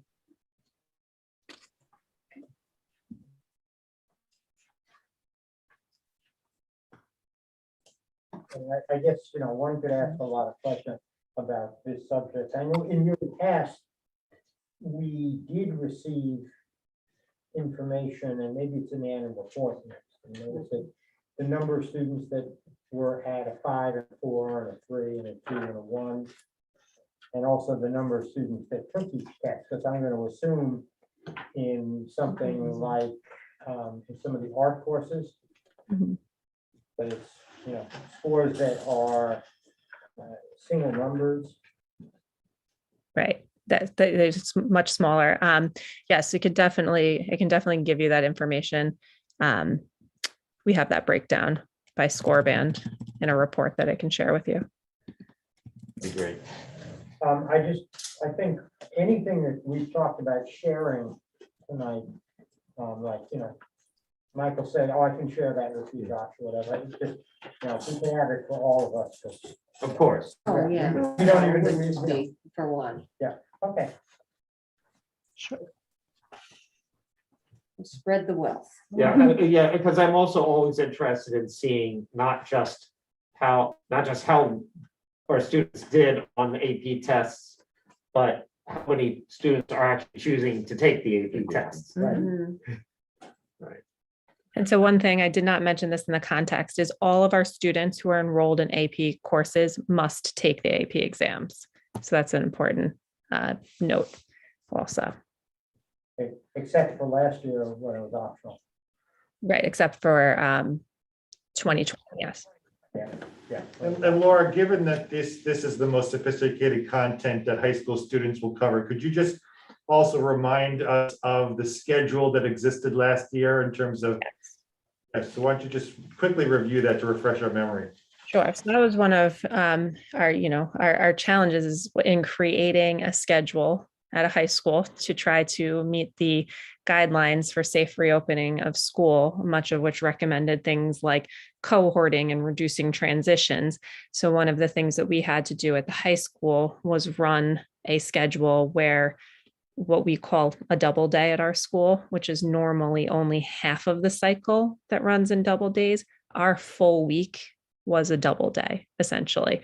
So students only went to 4 classes a day, as opposed to in a typical year like this year, half of the time they go to 8 classes a day, half of the time they go to 4. So there was a reduction in contact time across the board by individual subject, not total minutes, but individual subject contact time per week. So that I am sure impacted our students as well in their exposure. So in other words, if you were in English literature and composition and you had it, period 1, you'd go Monday for a double period live if you were in that cohort. And then you would not return to it Thursday when you were at home, and you would have the double period as a remote student. Correct. Which adds a complexity to these. Although that would be true for every course. It would be. The English literature as well. That change, and not just in our school, but nationwide. Sure. That's That's right. Globally, so pronounced. All right. Are we ready to move on? I just have one more question. These are the AP scores. What about the kids who are not enrolled in an AP course? What measures do you use there, and how did it look for this test? So because the regents were also very different, that would be sort of another line of defense would be those regents scores, but very few of our students actually took the regents because they were allowed to be exempt from them. So our GPAs, which Mark talked about already, are really kind of our most valuable standard measure for high school students because they're representative of their performance across the board in all of their classes.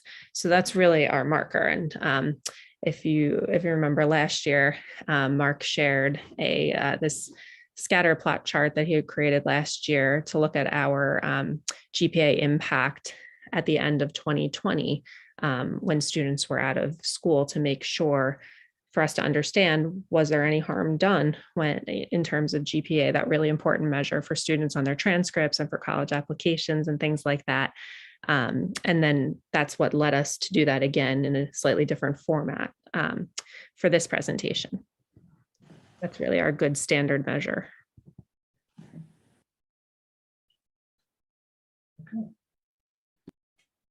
So last year, I think it was December, right as college applications were due, there was a very compelling report that was published. And it stated how the nation's top schools saw a record number of early applications for fewer spots. There was a quote from Christopher Rim.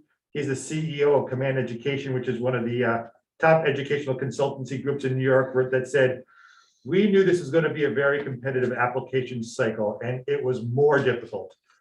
A lot of these students who were very qualified didn't get in." So we figured let's take a moment to take a look at last year's senior class in Croton Harmon and see how well our students fared in the college process. And Mark Maxim is going to take us through this section. Okay, well, so you'll see, this data shows how many applications were going and where our students ended up attending. This is a very typical distribution for us. We're certainly concentrated in New York and in the Northeast, and that is very typical of where we see our students attending colleges. We'll talk in another slide in a couple seconds about the number of applications. Again, very typical in terms of our average number of applications.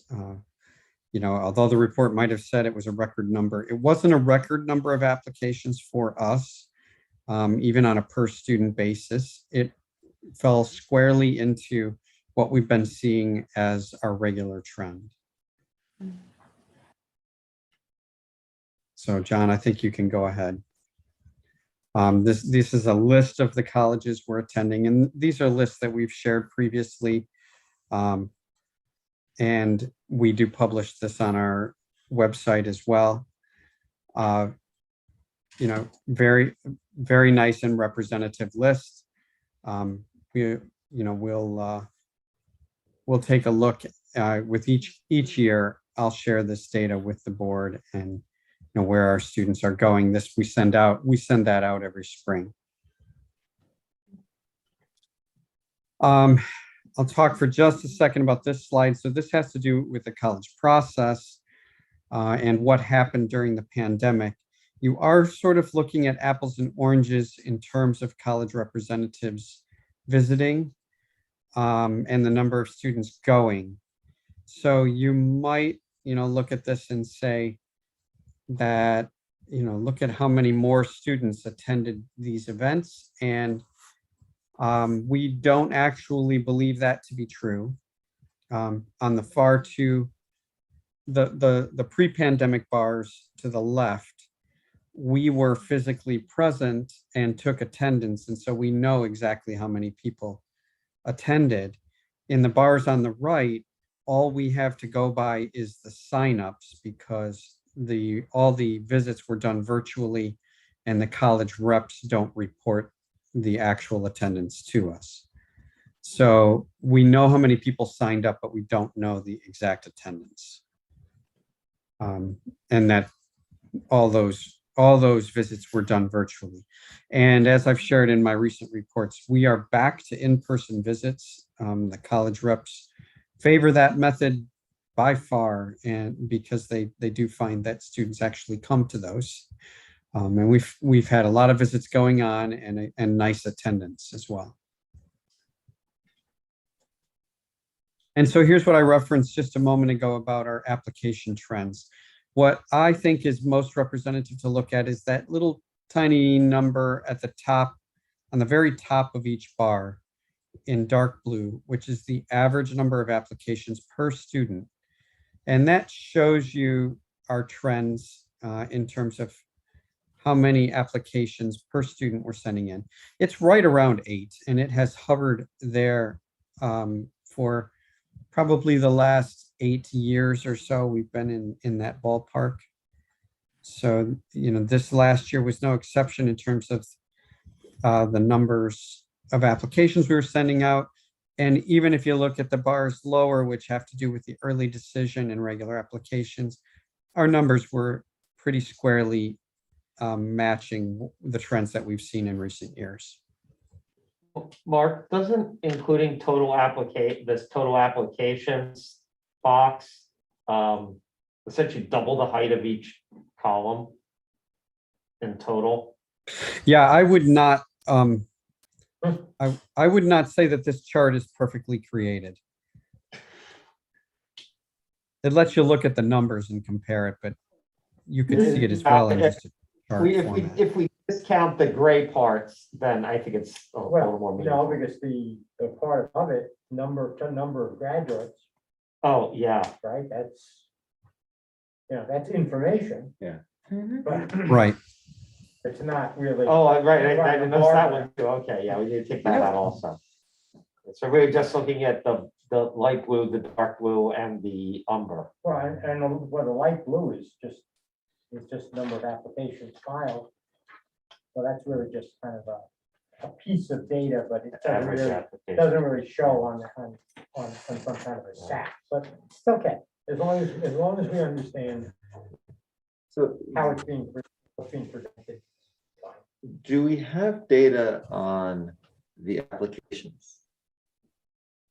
Like where they, not only where the students end up going. So if we go back to the chart that had the attending colleges, do we have a list of where students are interested in applying to? Yes. Yes, we do. We know where all of our applications go. We keep that in it's a pretty complicated chart that I keep that in. So here's my question on that, because for me, applications is more of an indicator of demand, right? For a particular. Yes. Are students ending up in universities and programs that they wanted or they aspire to be, right?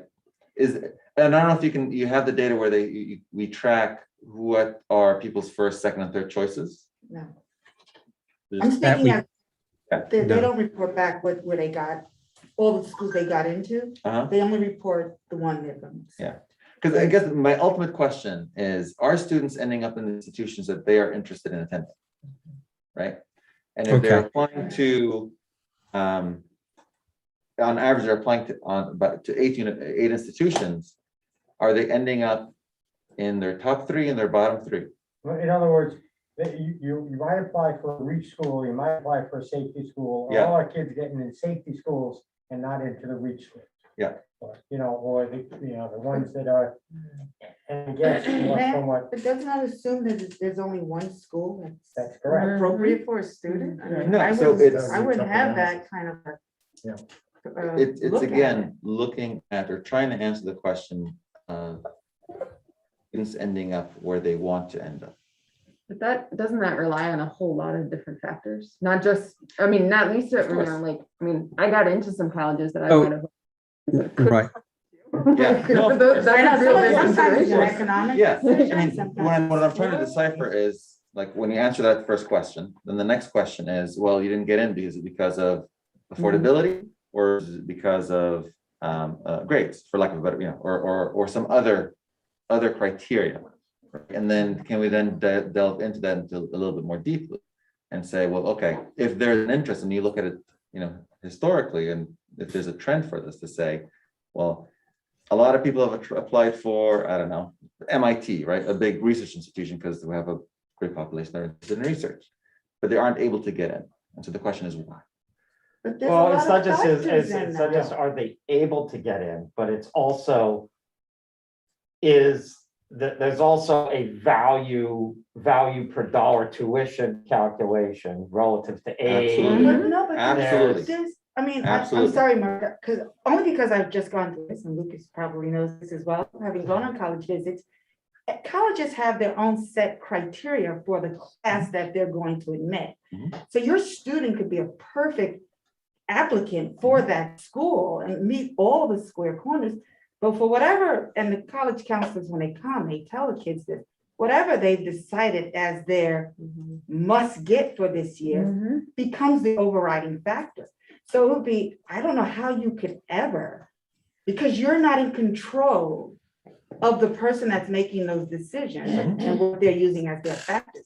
So how can you say, okay, well, you didn't get into this school, that was your 1, 2, or 3, that it had something to do with you or what you presented, when it could be something totally outside of their control.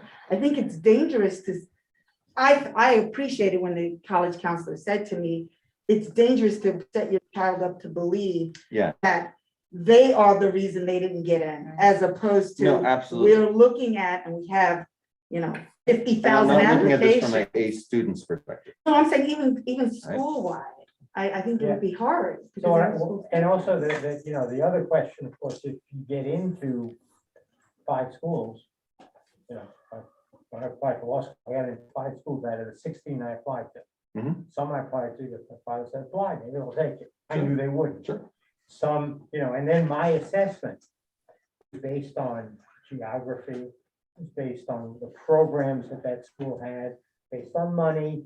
So what you're talking about, I think, is qualitative much more than it is quantitative.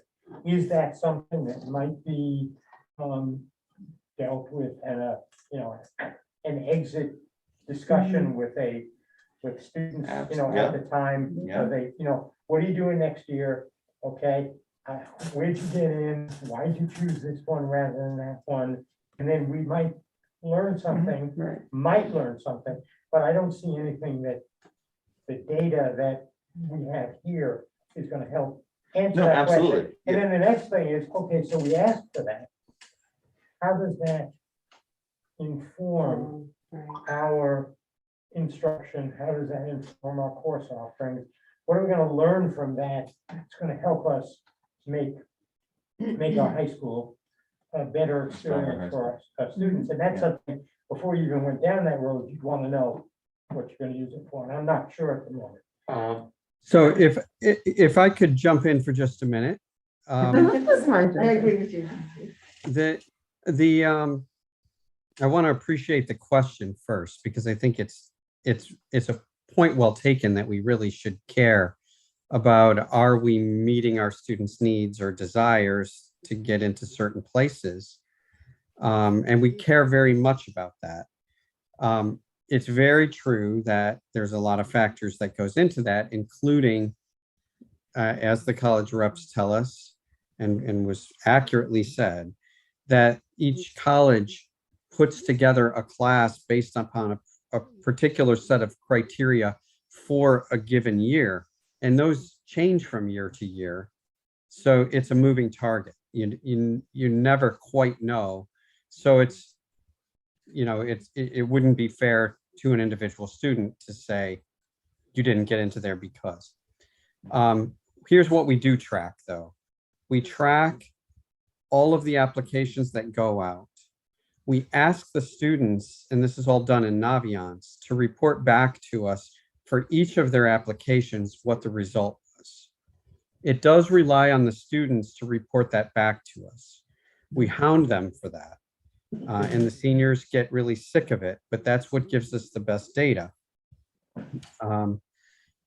It's not perfect because, as you can imagine, when a student doesn't get into certain schools, they don't particularly want to report to us that they got a rejection letter. So we do ask for those results. We get, by far and away, we get most of the results for most of our applications. And then we also ask them to report to us their final decision of where they chose to go. If you sat down with some seniors and had those discussions about why they chose those, they usually don't want to get into a whole lot of detail with you. Because it's a complicated decision. They've had that conversation ad nauseum with their family. And with every living, breathing person they've come into contact with in the last several months. You know, where are you going and why? Why did you choose that? And everybody's asking them the same question.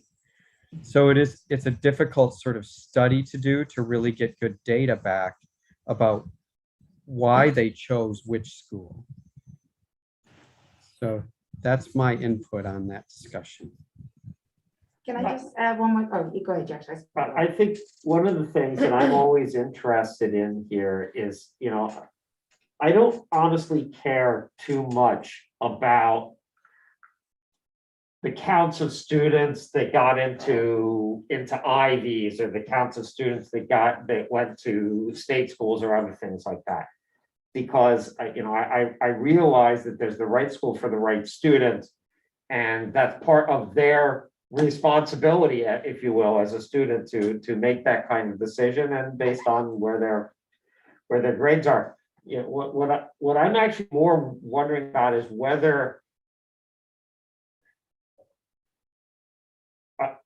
I worry about the process of managing expectations, right? Of how we guide students, you know, because we don't, obviously, I'm sure that Naviance is a pretty good tool, and it looks at, you put in your information about yourself, your GPA and all your test scores and all that. It helps you come up with a list of schools to look at, or whatever tool is being used, right? And I'm always kind of curious about whether we have students that are shooting for the moon and they're not, you know, they've got 5 reaches and 2 safeties. Or no safeties. That can be very demoralizing. And I'm sure that our guidance department is guiding them not to do that, because, but I also wonder about, how we make sure that students aren't picking schools to apply to just based on the name and their perception, as opposed to based on what the actual outcome will be. That's part one. Part two is, I think the real proof in all this is if we were to go out and survey our graduates 2 years later. Yes. Right? Did you end up where you wanted to be? Are you still there? Did you did you transfer? Did you do something else? I know that data is also going to be noisy, and the noise may be biased noise, but I think that's the thing, because we do know that there is significant cases of students that start in one university and then leave to move elsewhere, or do not complete their 4-year degree. And it'd be very good to see what our data is in that regard relative to other schools. Again, as always, relative to other schools in the area. And I know that data is hard to collect, but it might be something good to look at. So I just want to say, don't disagree with anything anybody said. I think we're all on the same page. Right? I think it's qualitative until we have a data set that we can then make it quantitative, right? But our one issue is, I was saying again, is even if we have that data, what do we use? How will we use that data in what courses or whatever we provide? And maybe you get the data and then you have the light bulb goes off and it tells you, and I can't think of it until we get the data. Yeah. And absolutely, because I don't know the answer to that. Yeah. All I know is I want to make sure, and I'll reiterate the question, and I phrase it that way because, again, I'm not interested in, is everybody going to Ivy League? That's not the question. The question is, are students ending up where they want to end up? And so maybe I'd love the administration to think about that question and maybe report back when you guys think about it together. I just want to add something. Minor thing to that, which is, it's not just our students ending up where they want to end up, but also, are we making sure that we are opening up as possibilities for students things that they may not have originally thought of as possibilities, right? Sometimes there are students who, I never thought of applying there. I didn't think that I was in the frame for that university. Right, but it turns out maybe it is. And sometimes, and a lot of times that's, I think, based on my anecdotal experience, a lot of times I think that has to do with not so much with academic ability and academic performance, but has to do with, I don't think I could ever go there because I don't think there's any way I could afford it, and not seeing the where the aid possibilities are, right? You know, not seeing where the scholarship possibilities are to provide funding. If I may ask Lucas, all these adults are talking about Yes, this. yes. Yeah. You're in the I thick of wanted it. to ask your opinion on this as well. Well, I mean, like, I feel like, right, for me personally, it was kind of awkward because my guidance counselor is new. I have the new one that transferred, not transferred, but took over for Ms. Choice.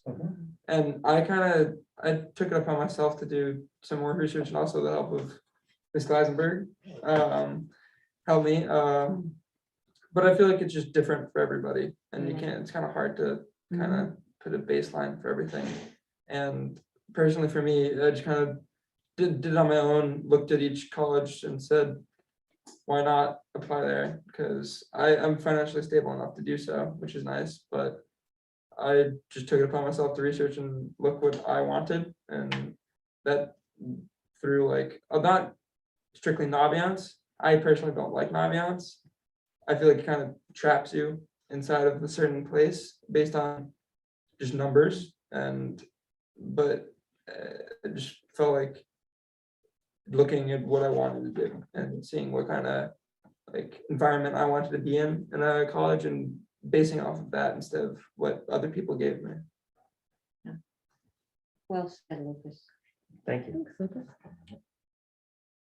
And the only thing I'll report back from my daughter's grade, from all the kids I know, to me, the measure is, what do they feel that they were prepared when they got to where they're at, and are they happy? Yes. And to a number, and I was Girl Scout leader, so I know more than my share of that grade and the grade before them.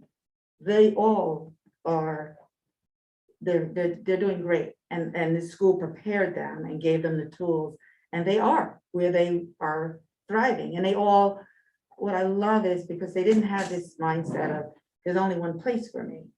The guidance counselors did a good job of saying, apply, what do you want? Small, medium, large, rural, country. So there's like there's so much that goes into it. You want to be in a school with a lot of school spirit, a lot of sororities, fraternity. And so all of that boils into where I want to go.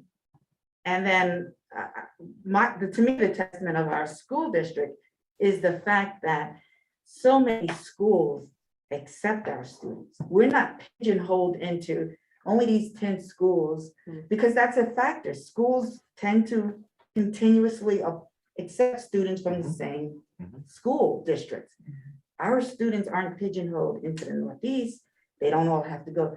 They can really chart their course and be in any of the states, which is phenomenal to me. It's a testament to the school district. But that's, my anecdotal information. It's not 100%. Okay, can I move on? No? Okay, wonderful. All right, co-curricular participation. So a few years ago, there was a journal, the Bulletin of Education and Research, and they published a study called Relationship Between Co-Curricular Activities and Exam Performance. And in summary, the study showed that students who were involved in co-curricular activities performed higher academically than those students who were not part of those activities. So the pandemic provided numerous challenges in us offering our students these programs, but knowing how important these experiences are to our students was a huge motivator, and we were committed to do everything we could to have last year be as normal as possible. So let's have DJ Goldman walk us through student participation. Hi, everyone. Good evening. So as you can see in the chart, this is specific to the interscholastic athletic program for last school year, 2020-2021. And you can see in the box at the top that we looked at the total number of participants in the modified athletic program, and in the high school athletic program. One piece of information to keep in mind when looking at these number of participants is that each student is counted only as a single participant. So for instance, if I was a student who participated in 3 sports in a given year, my number is 1. It's not 3, it's only 1. So in looking at the next box to the left in the comparison by gender, we saw 253 male students in comparison to 203 female students. And then the last box to the right goes through the participation numbers by grade. So that's pretty much the overview of what took place within the interscholastic athletic program for last school year. DJ, do we have any, I understand it's not on this slide, but do we have a sense of what percentage of athletes are multi-sport athletes? That is something that I would have to go in and take a look at each of the individual rosters from any given year to then look across the board to say how many of the students are, 3 sport athletes, 2 sport athletes, 1 sport athletes. I would be able to decipher that information. I would just have to look at each school year to then sort it by grade and by name to see how many of those students participate in multiple sports. Right, I don't think we need it. I'm not going to ask you to provide that for 2020, 2021, but it might be nice to see in future years. I did chart it out, not for the number that I immediately am always drawn to is how many 3 sport athletes we have.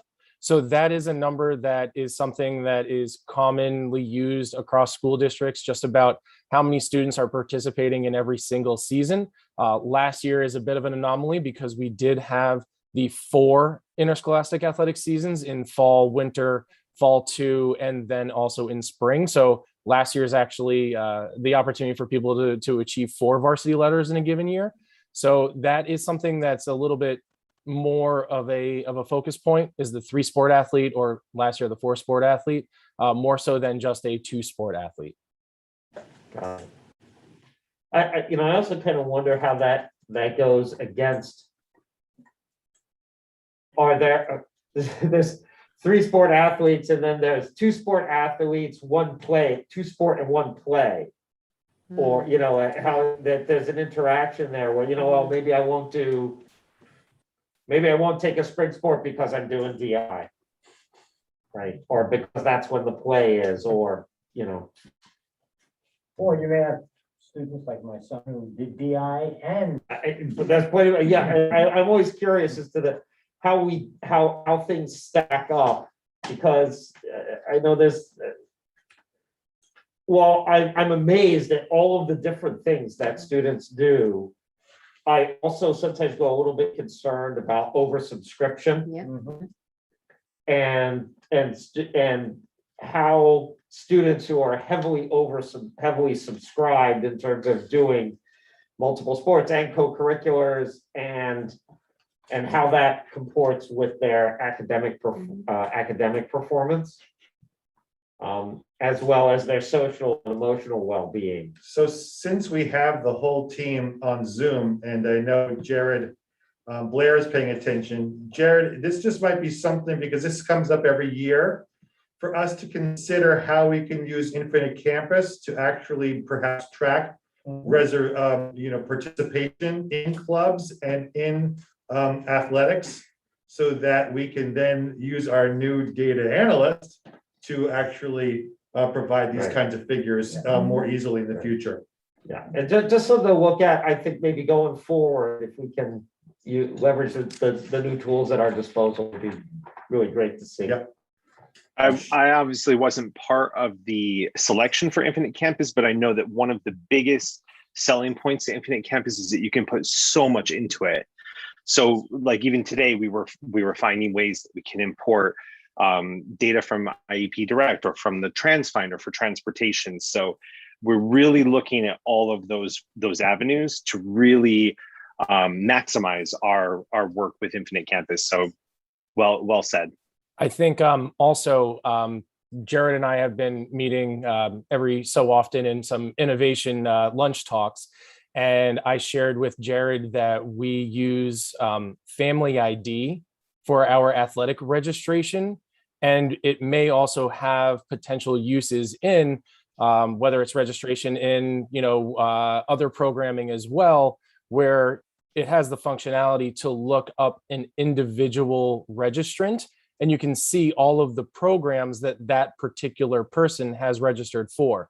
So if it were to expand into the theater or DI, I could search John Smith and see all of the programs, whether it be the fall interscholastic athletic program, the theater, DI, those kind of things. So Family ID is another software that's currently in use by the athletic department that could potentially branch out into other avenues as well.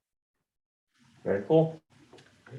Just one more data point I would be interested in once you figure out all the places to put it. And I think maybe you might be doing this already, is also how many students who participate in the modified athletics also then go on to continue that sport in high school. Yeah, and again, that would just be looking at the year-to-year comparison from the rosters that are submitted by the coaches. So I believe that the current table that I have in my possession dates back to 2017. So I've been, manipulating the data to then put it all onto one spreadsheet with annual tabs to then be able to cycle between the different years to see just that kind of thing. How many people are, within, let's just say I'm focusing on a specific sport, to see, are there a particular grade level where we are limited in the number of participants? How did that compare to the year before? Are there any kids that dropped off that we may look to get back into the program this year, especially in looking at the data from last year during the pandemic? And if those students did not participate in the fall season of 2020 and did or did not participate again in 2021, for whatever reason it may be.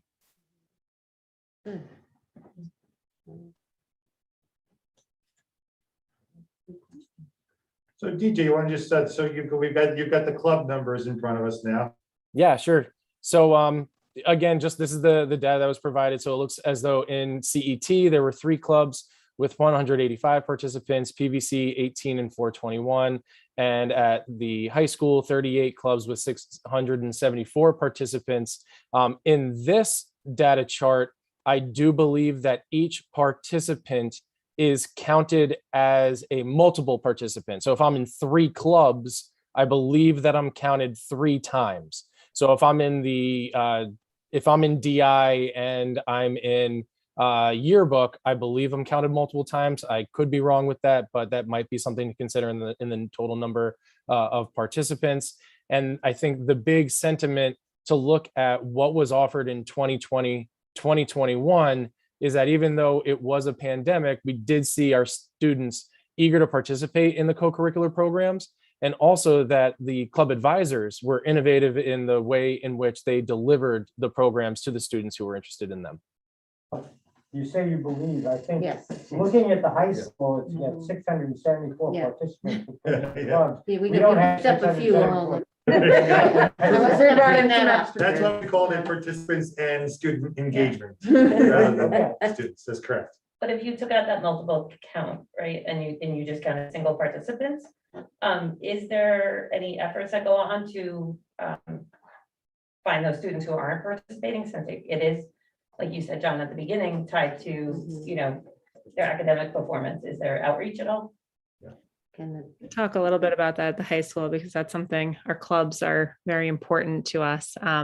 So every year we have a club fair at the beginning of the year. So this year specifically for that reason, especially coming out of last year, we really wanted to make sure that all of our students, but particularly our 9th and 10th graders who really never had the full club experience at our school, really understood what it was all about and how important it is to the fabric of our school. So we ran our club fair really differently this year, where all of our clubs were set up in 4 different locations, and each grade got to meet with each individual club in their own specified time. So just the ninth grade went all together to meet every single student leader and learn about each of our clubs. And we also work to put together a digital brochure so that students can see exactly what clubs are about, when they're meeting and where they're meeting, so they can make decisions. But we also use that as an outreach tool. So if we're working with a student who is not connected socially, for example, we have that with us as one of our interventions to talk to them about what they're interested in and suggest where they might go. We sometimes even bring them to those clubs if they're open to it. So it becomes sort of like an intervention tool as well. And at PBC, we start the introduction of clubs with the fifth grade orientation. We start asking, like last year, we sat with families and talked to them about what clubs their children would be interested in.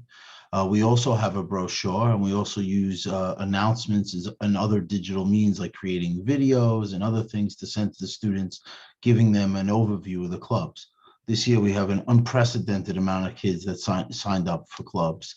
Last year, we had kids that did the clubs, and most of our clubs were virtual, and yet still we have these numbers. Like Laura said, we have our counselors reach out to kids who aren't involved in anything at the school and try to get them involved, whether it's homework club or indie club or chess club or math club. Those are some of the efforts. We want kids to go to these things.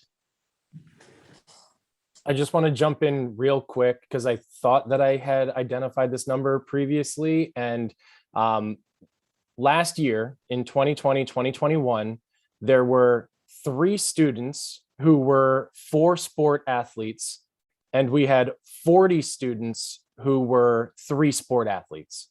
I remember looking at that when I was trying to compile some of the data, earlier in the year. All right. So moving along, tonight's story about academic performance, it cannot just be told through numbers. So our principals wanted to compile some additional facts about last year that they thought would be very, very worthwhile sharing with you. We'll start with CET. Thank you so much. And it is very exciting to share this information because what it does is paint a picture of how even during the height of the pandemic, we had outreach and we had opportunities for students to be involved and to have, even though it wasn't completely normal, some normal opportunities. So if you ask the question first, what did we learn from last year? The first thing that we learned is that those aspects of the profile of the graduates, such as flexibility, innovation, and adaptability, became very evident, whether it was teachers learning new programs, students learning new programs, teachers learning new and alternative ways of delivering instruction. We know that everybody adapted and learned, and it was ongoing. It wasn't even like, let's start the year with this new program and stay there. It evolved and changed throughout the year. So we learned that those are traits that, we've always wanted to foster and encourage and strengthen. And last year proved that everybody, faculty, students, and staff could rise to that occasion. We also made sure that we kept our goals focused on academics and social emotional readiness and availability, which are always important concepts and goals to reach at CET. One other important thing that we learned is that there really is no substitute for in-person instruction, and that with creativity and collaboration, we were able to make 5-day-a-week in-person instruction for grades K through 2 a reality. It was a challenge. There were lots of people who adapted and moved and made accommodations, but we made that what was seemingly impossible possible for our youngest learners. We learned that social emotional support and connections are essential to the success of our youngest learners. So again, something that we were very proud of was having those youngest learners in the building 5 days a week. It was different for them. They were cohorted, but they still had the opportunity to see their teacher and have instruction every day, which is something that we were very proud of. Moving along on this slide, we have the morning math program. That was something, when we looked at the 3 clubs that were offered at CET, 2 of them were morning math programs. where we had upwards to 70 students participating in a variety of morning math programs. And they worked on hands-on, and it's interesting, during the pandemic, we had to move away from a lot of hands-on opportunities in school.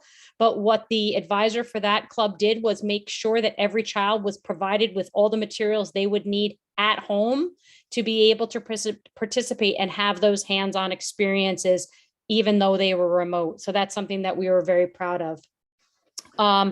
We also, moving around in this chart, we made sure that we kept up with our clinical meetings. Our clinical meetings at CET are when the administration come together with the nurse and our school support staff, our school counselor, and our school psychologist, and we dedicate time each week to making sure we're talking about children that might be at risk or that we have a particular concern about. So that is something that we maintained, realizing that it was an extreme priority through last year. So we were very proud to continue doing that on a regular basis.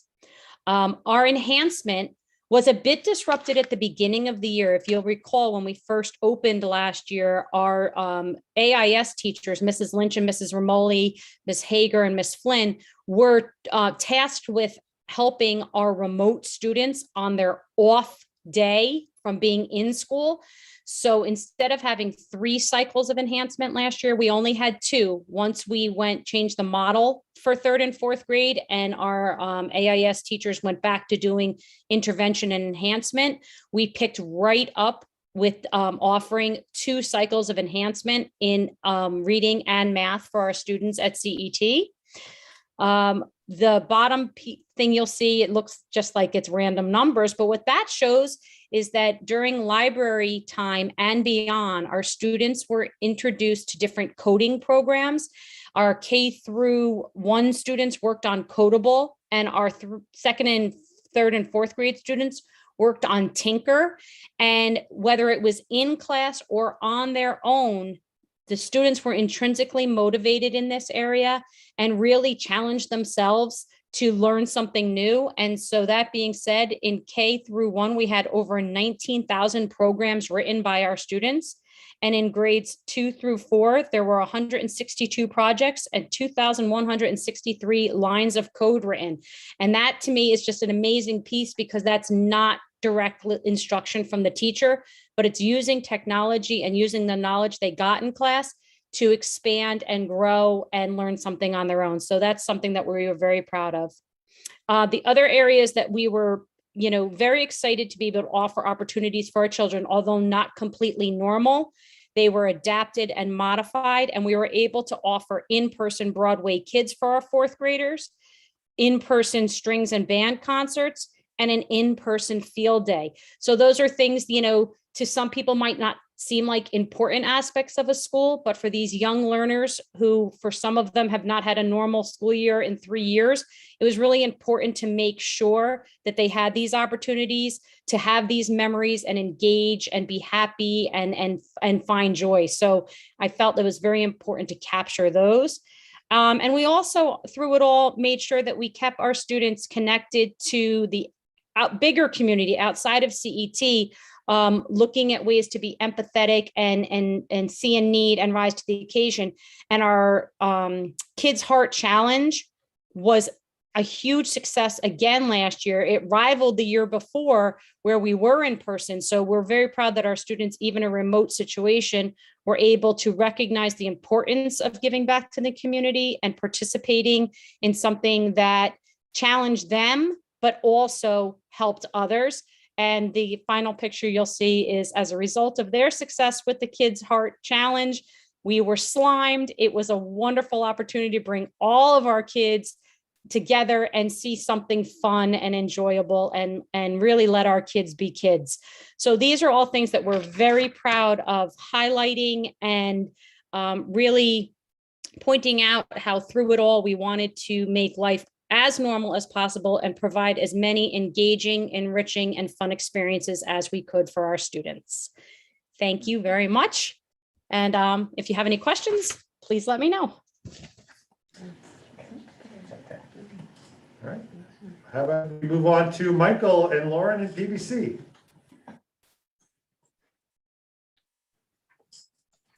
So the first thing, I mean, in answering this was one of the questions that the board had posed to the administrative council or administrative team was, what did we learn from last year? When I thought about that question, I kept coming back to also the connection between what we experienced. We experienced, obviously, all of us, the school district, our children, the teachers, some challenges and hardships. But instead of feeling defeated or at a loss, we still pursued meaningful goals and found ways to use existing structures to support colleagues and students. Never before did our ruler approach take on such meaning as it did last year. And that was with parents also, not just students and teachers. Lauren and I created our weekly Mood Meter Monday videos, and parents were telling us that they were using those at home. The level of social emotional supports that teachers were willing to provide in the classroom were a priority to them, not just to us, but to them. And that translated into real support for students, support that has lasting effects that we see are carrying over into this year. This experience has solidified our school's belief in this aspect of the middle school experience. Teachers and staff are still ardently pursuing the work in this area, and it resulted in two really wonderful things, which are the core routines that are part of our social emotional regimen at the middle school. One of the greatest successes for me personally can be seen in our advisory curriculum last year. This was a targeted curriculum geared to helping students through the pandemic.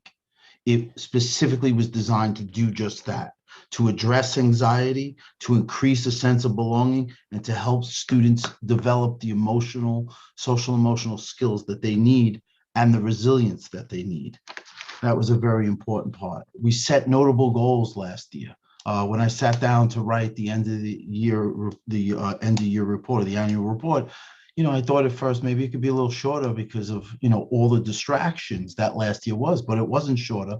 And the goal, when I started to write about the goals, I realized that we had achieved wonderful things despite the distractions and challenges. Excuse me. We determined early on in the pandemic that one of the most important things to focus our attention on was collaboration. This would not only shed light onto an area of the profile of graduate that we really hadn't paid singular attention to, but this had a massive effect. Due to the nature of remote learning and hybrid, this was very important. Our teachers engaged in great work and exploring how we can increase collaborative ventures even during a time like this. And this resulted in characteristics being generated of what does effective collaboration look like. That's going to have a massive impact on our school as we go forward and we engage in other types of learning and learning endeavors. While there was a pandemic, we recognized the reality through the social emotional support that we continue to offer this year, and that it needs to be relevant. It needs to be, the learning needs to be rigorous. And all of the things we did were in keeping with the district goals. We learned how and revisited how different modalities of learning work and how instruction can be tailored to promote student engagement and growth. We learned how technology could be leveraged to communicate not only with our students, but with parents and to collaborate amongst colleagues.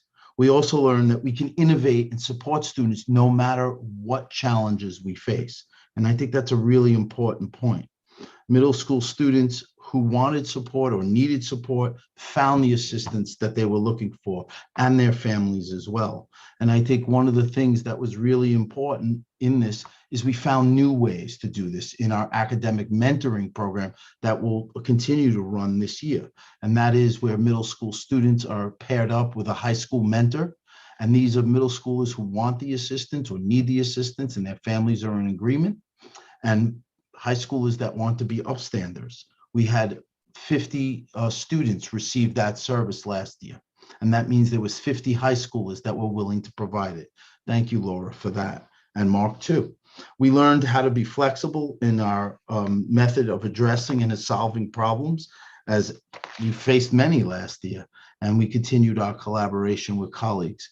We found great success, probably the greatest, in transitioning those students back in April. Now, remember, we went from about 70% participating in the hybrid model to about 96% kids participating in full-time in-person instruction in the spring. That was probably one of the most joyous things for me. Lastly, we learned how fortunate we are to have the support of the community, of the children, and of our colleagues, all working in tandem for the benefit of the students. And the one thing I want to just point out before I move on is the standards-based grading. This is one of those things that existed 5-6 years before the pandemic. When we were asked to identify essential standards, and that is what educational gurus recommended, our teachers had no problem in identifying what the essential standards were because they were already there. They were already available, they were familiar, and they were the most useful tool to continue giving students feedback on their progress and evaluating them. And that is my piece.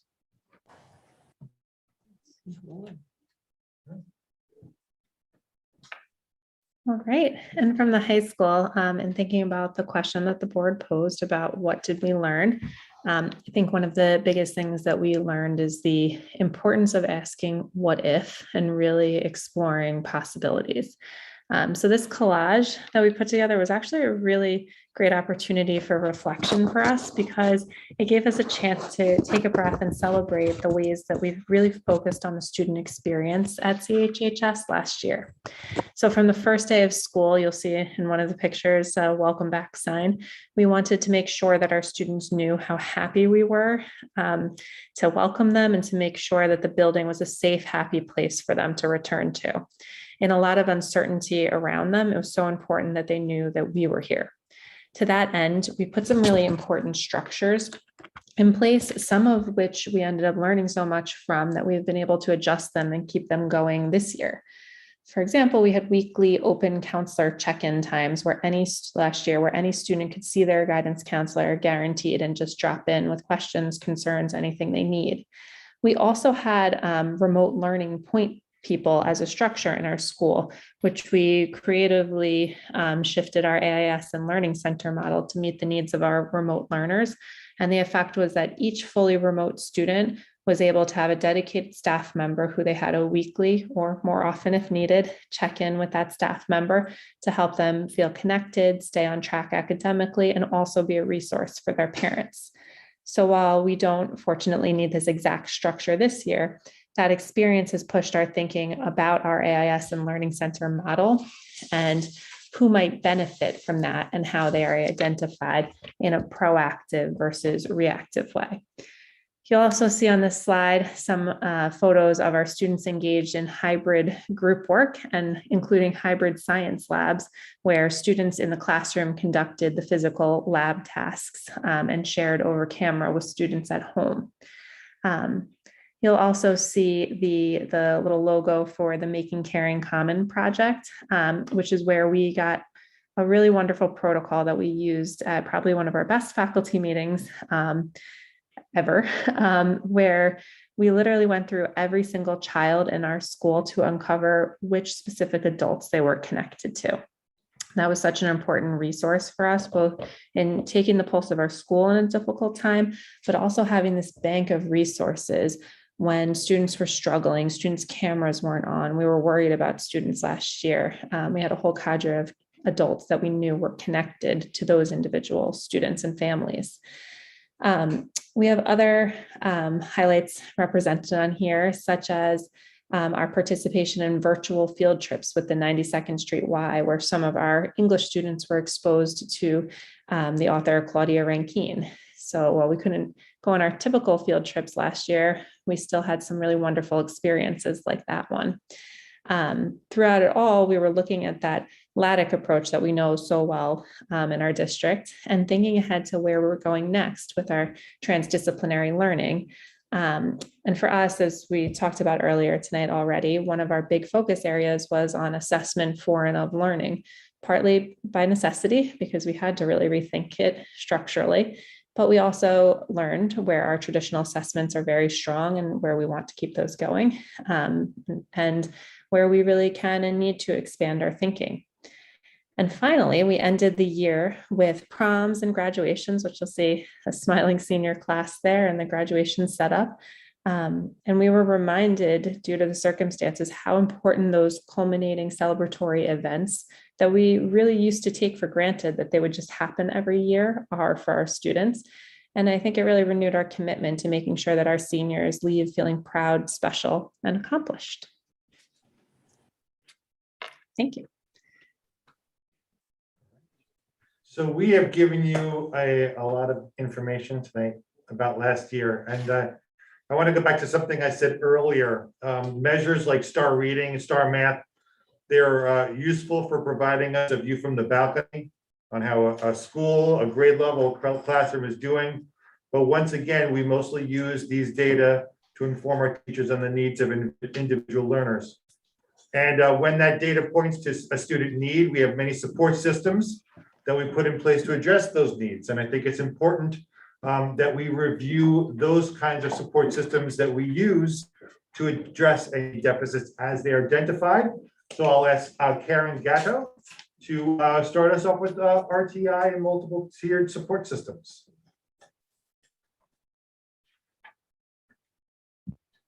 Thank you, John. You've heard reference to RTI and to at-risk meetings and discussion about students who might be at risk from all three of our principals. And that continues to be a practice that this district embraces. We started our response to intervention practice several years ago, and it's really become part of the culture of the district. There's a process in each building for how to discuss a student who may be concerning to a teacher or to another person who is familiar with the student, or looking at data. And then what do we do? So we have a system set up in each building where there is a team of people who will focus on the concerns that are expressed and look at the data that we've collected, and then determine what kind of intervention to provide. So it's really data-driven decisions that are made, and then providing some level of support to a student who's experiencing some difficulty, and then coming back and looking at how that intervention worked, and then adjusting it if we need to continue to provide something else. And so it's really in a three-tier model that we follow. And what happens in the bottom level, the green area, is really the gen ed setting with a teacher providing material modifications, instructional modifications, maybe some access to a special program, and really doing that very systematically. Excuse me. Moving to tier 2, we might add some other level of support. We might add discretionary speech. We might add a social skills group. We might add a writing group. There are many different supports that we have that vary from building to building. Maybe there's a small group support. Maybe if we need to provide something even more intensive, we move to a tier 3, which is a one-to-one level of support perhaps, or increase the frequency of a support. Excuse me. So we adjust the intensity and the nature of the intervention, but it's always coming back and looking at the data. And I think it was Laura who just said it's a proactive way of looking at student need and not a reactive way. And it's really become part of Croton District. And it holds true also, not just for academic, but for social emotional. We identified several years ago that there's 2 areas in the pyramid to address, and we need to look very systematically and closely at both of those areas. Okay.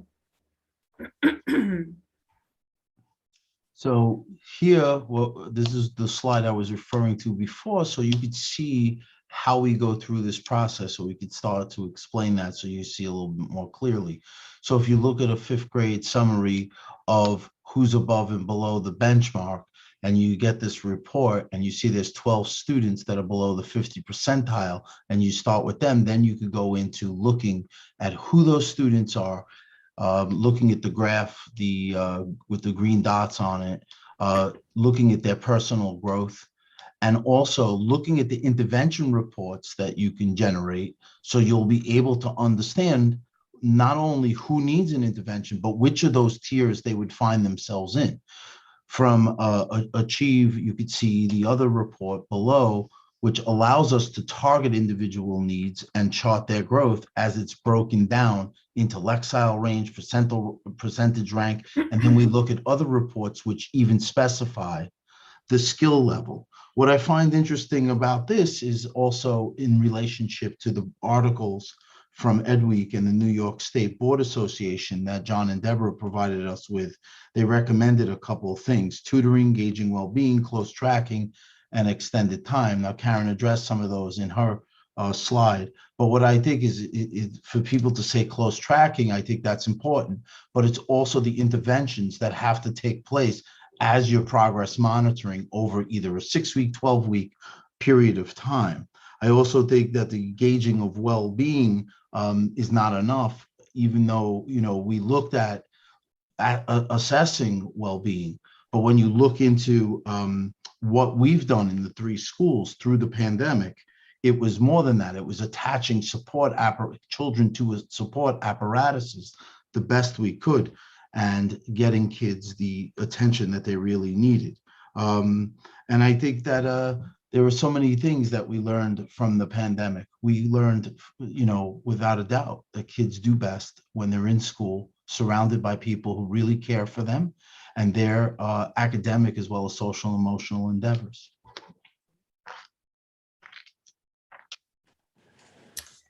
So this particular slide is just very specific. This is a slide that shows us student growth from the fall of 2021 to the spring of 2021. And this is for students who received specialized reading. Very specific needs were identified, again, probably through RTI or a CSE meeting. And so students were provided with the intervention. This particular assessment is the WADE, which is very specific and geared toward decoding and encoding. And so there are 4 different areas of that test that were given. This is just a slide of the number of students who received this support last year. And you can see they grew in all areas. It's just amazing when we provide targeted, explicit support to an identified need, how we can be successful with students who are struggling.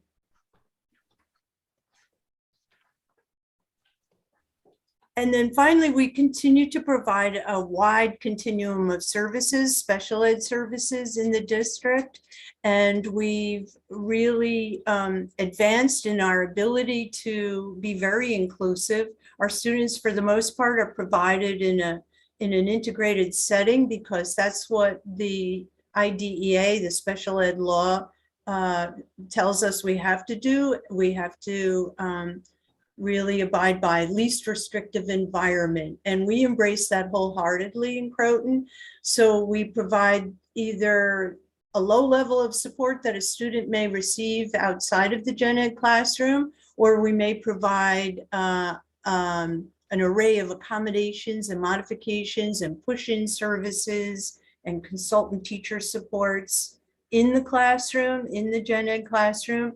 And then our more specialized placements are also available for students who require them. So resource room or learning centers or small special classes or integrated co-taught classes where we have both special education teacher and a gen ed teacher working together. And we have the full array. So for a small district, that becomes a tricky level of support to provide, and yet we've been very successful over many years by providing all of the supports.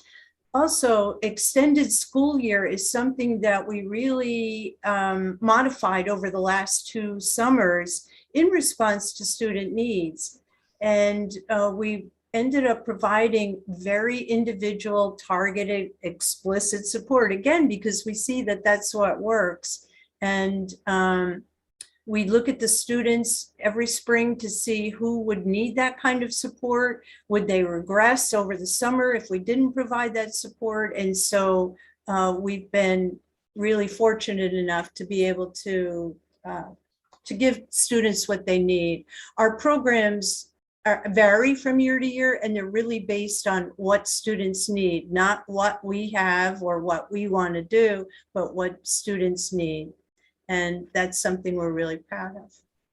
So in addition to an extended school year, we had a busy summer this past summer. After a year like 2020-21, we came to realize the kind of loss that students experienced. And our innovative approach to summer program was in response to that realization. We realized students lost hands-on experiences they cherish, putting a bow to violin strings, tinkering with their hands and with their creativity in the indie lab, being physically active outdoors with their friends, or just getting the opportunity to socialize without technology being the conduit. So in addition to our traditional academic offerings, this past summer, we added new and innovative opportunities, and the response and the feedback was quite amazing.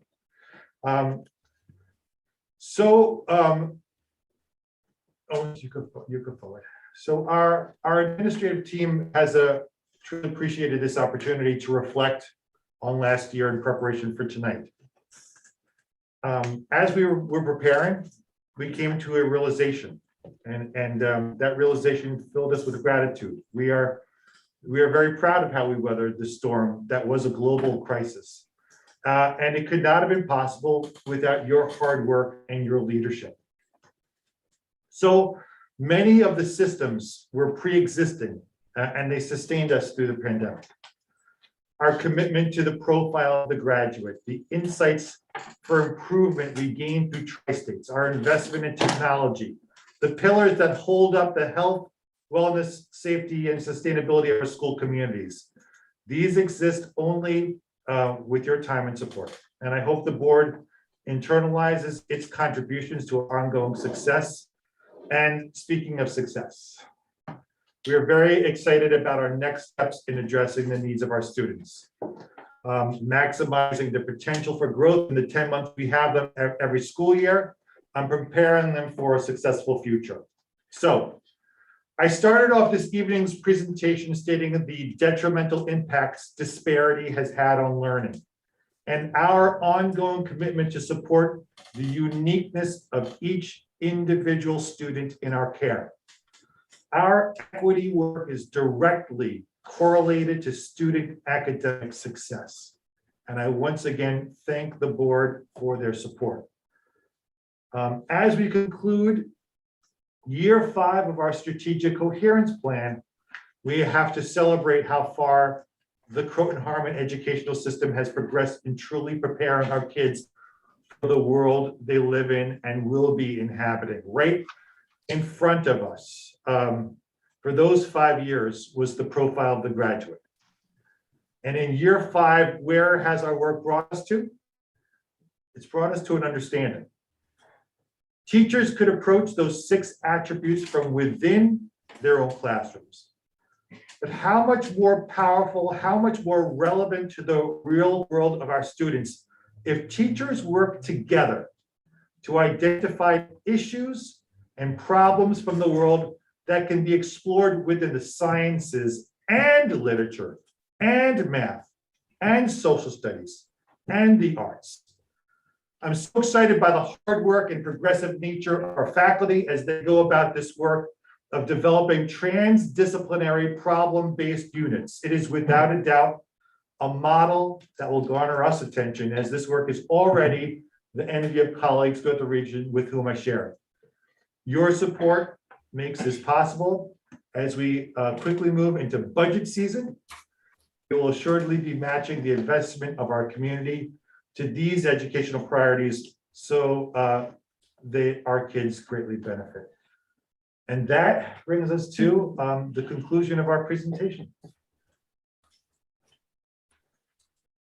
You've asked questions throughout, but Does if you- anyone have any further questions? Sure. I'll take the opportunity. A couple questions. I think first I want to say thank you and great job for not just in this presentation, but throughout the whole course of the pandemic and afterwards. I think this really tells a compelling story that we are in good hands and we're heading in the right direction. In digesting this data, I walk away with, we're doing wonderfully with teaching our kids critical thinking. Again, just that one data point on this for the STAR assessment for math and reading, it seems to me that it shows an improvement from last year, right? And that I think can be attributed to the fact that students are in person. There's in-person instruction this year compared to last year. But looking at it compared to 2 years ago, there's still a market decline. Not significant, but I think on average, you'll see that there's a decline. And I'm just wondering about that, whether it's a concern or whether it's something that you are, as an administration, are looking to further.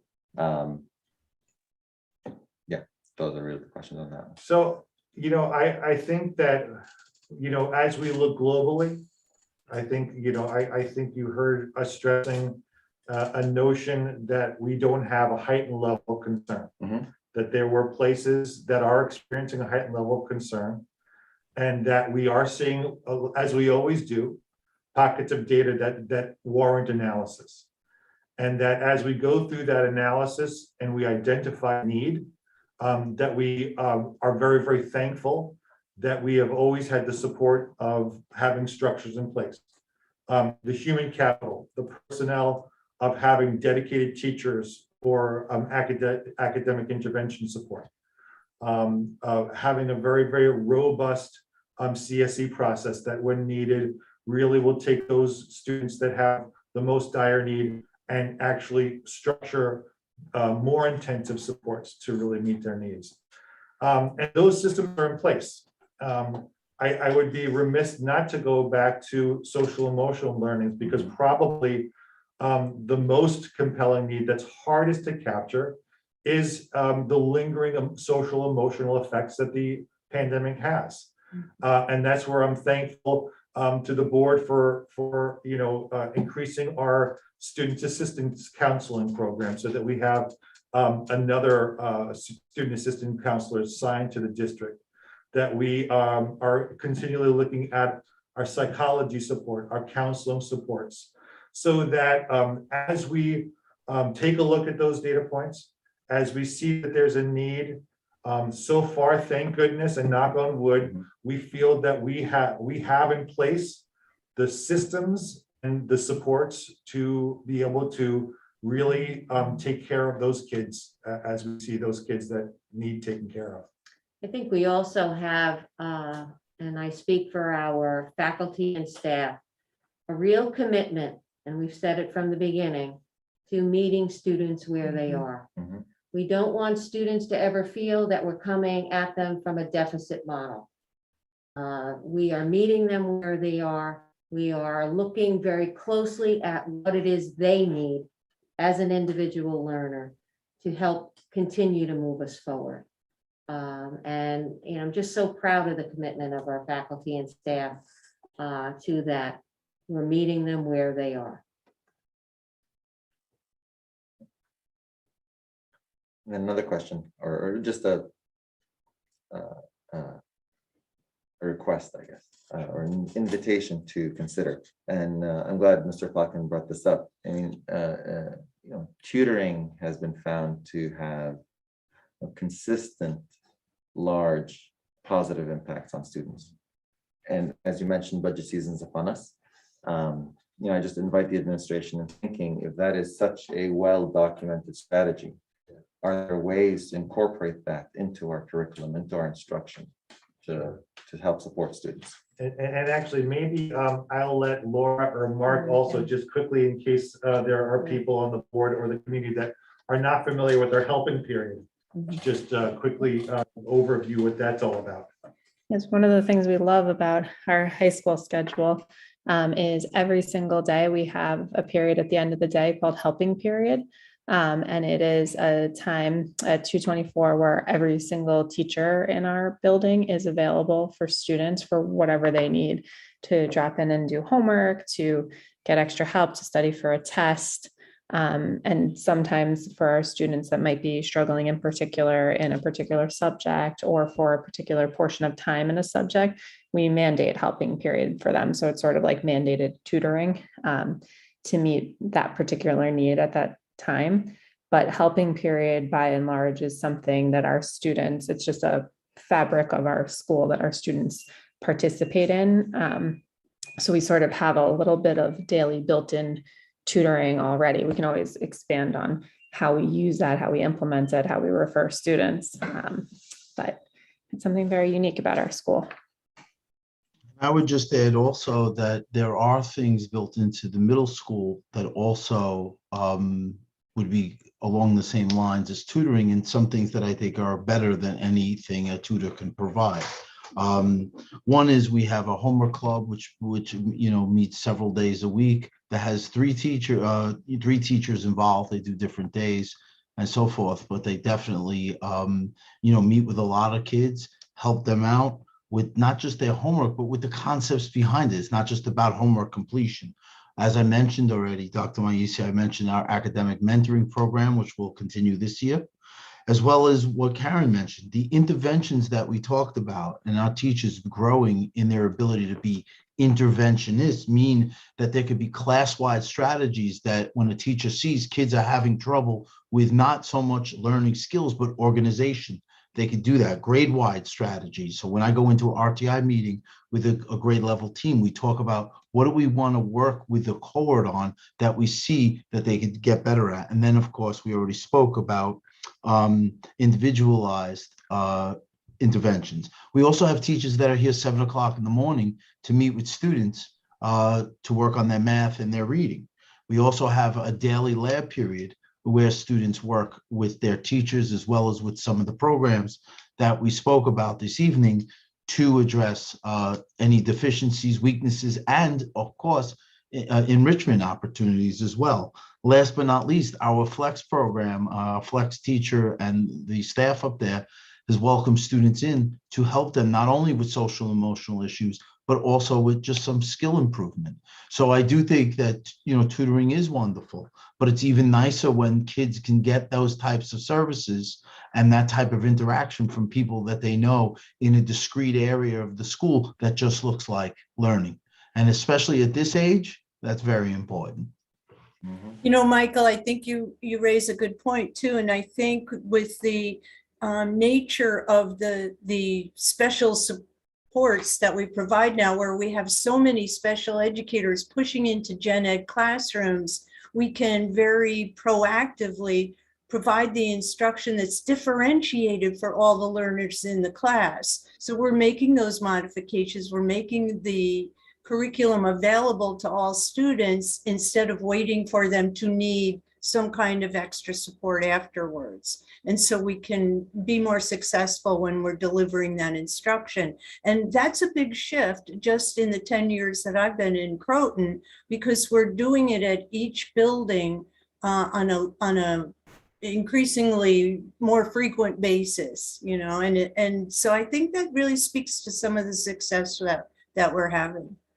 And just to add to what at the elementary level, again, we don't have a formal tutoring program or a homework club or anything like that. But what we have worked into our schedule at CET is our WIN period, which is WIN stands for what I need. And what we do during that time is provide individualized and group time for students to get exactly what they need. Students who remain in the classroom have time to work in smaller groups or one-on-one with their classroom teachers. Students who need interventions or extra supports can go out of the room at that time when there's no new instruction taught. So that's something that, again, like Karen just said, in my last 10 years that have been there, we've had WIN now in place for about 6 of those years. And that's been a huge opportunity to make sure we're meeting our students' individual needs. in addition to incorporating tier 1 meetings into our teacher schedule on a weekly basis. Our teachers meet every Tuesday as a grade level to discuss individual students and groups or trends that they're seeing, and they can invite specialists such as speech or OT, PT, special education teacher to sit in on those meetings so that they can get strategies from more than just the classroom teacher. And again, those can be individualized and group. So again, we're really looking at what students need in the moment where they are and making sure that we're providing them with the support for them to be successful. And although we might talk about this once a year in October when we present formally, student information, these are the conversations that go on all year. And to your point earlier, what do data sets tell us? They really just make us pose lots of questions and continue to drill down. And what does this mean? And what is this trend? And what are these data telling us? And what is the story? What is the profile? What is the need? And that's the beautiful part of all of this. And it's ongoing.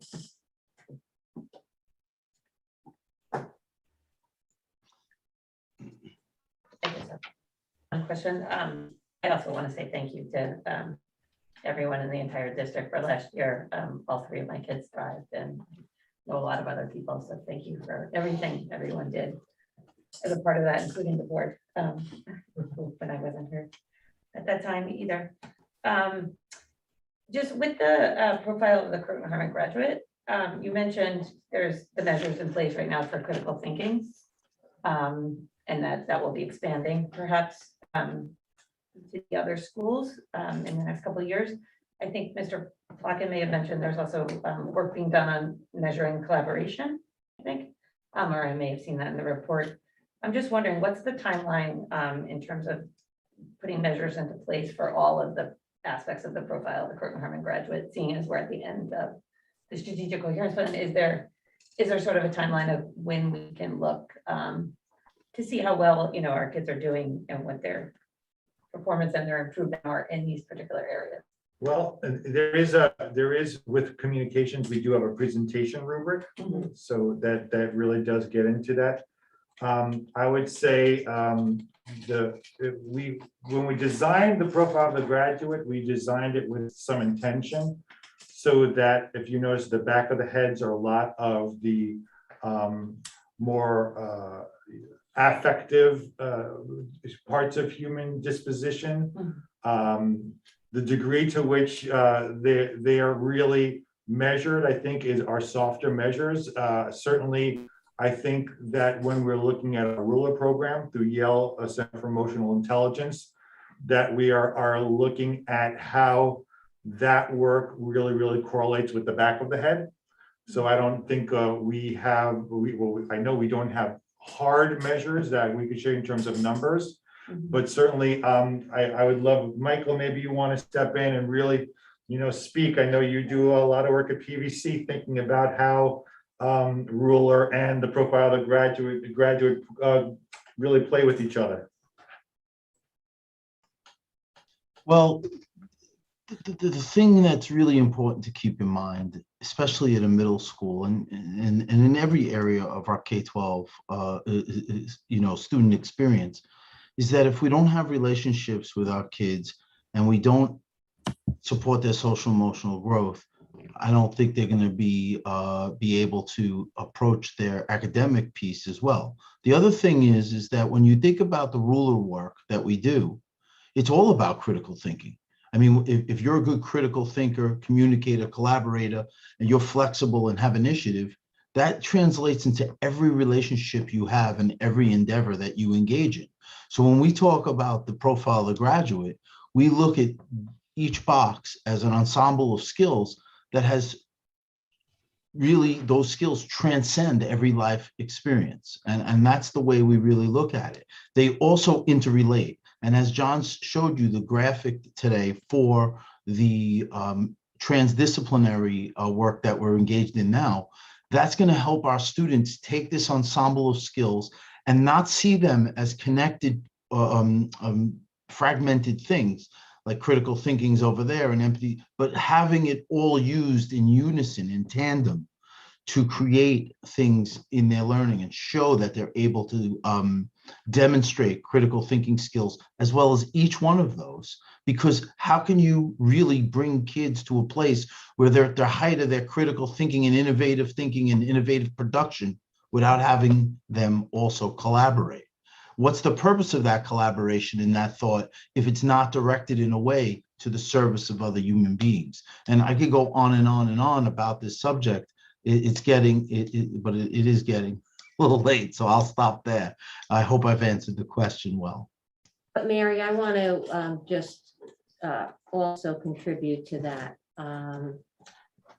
First and foremost, unfortunately, when we discuss each piece, it has to be in a very linear fashion. Like now we're talking about critical thinking, or now we're talking about, communication.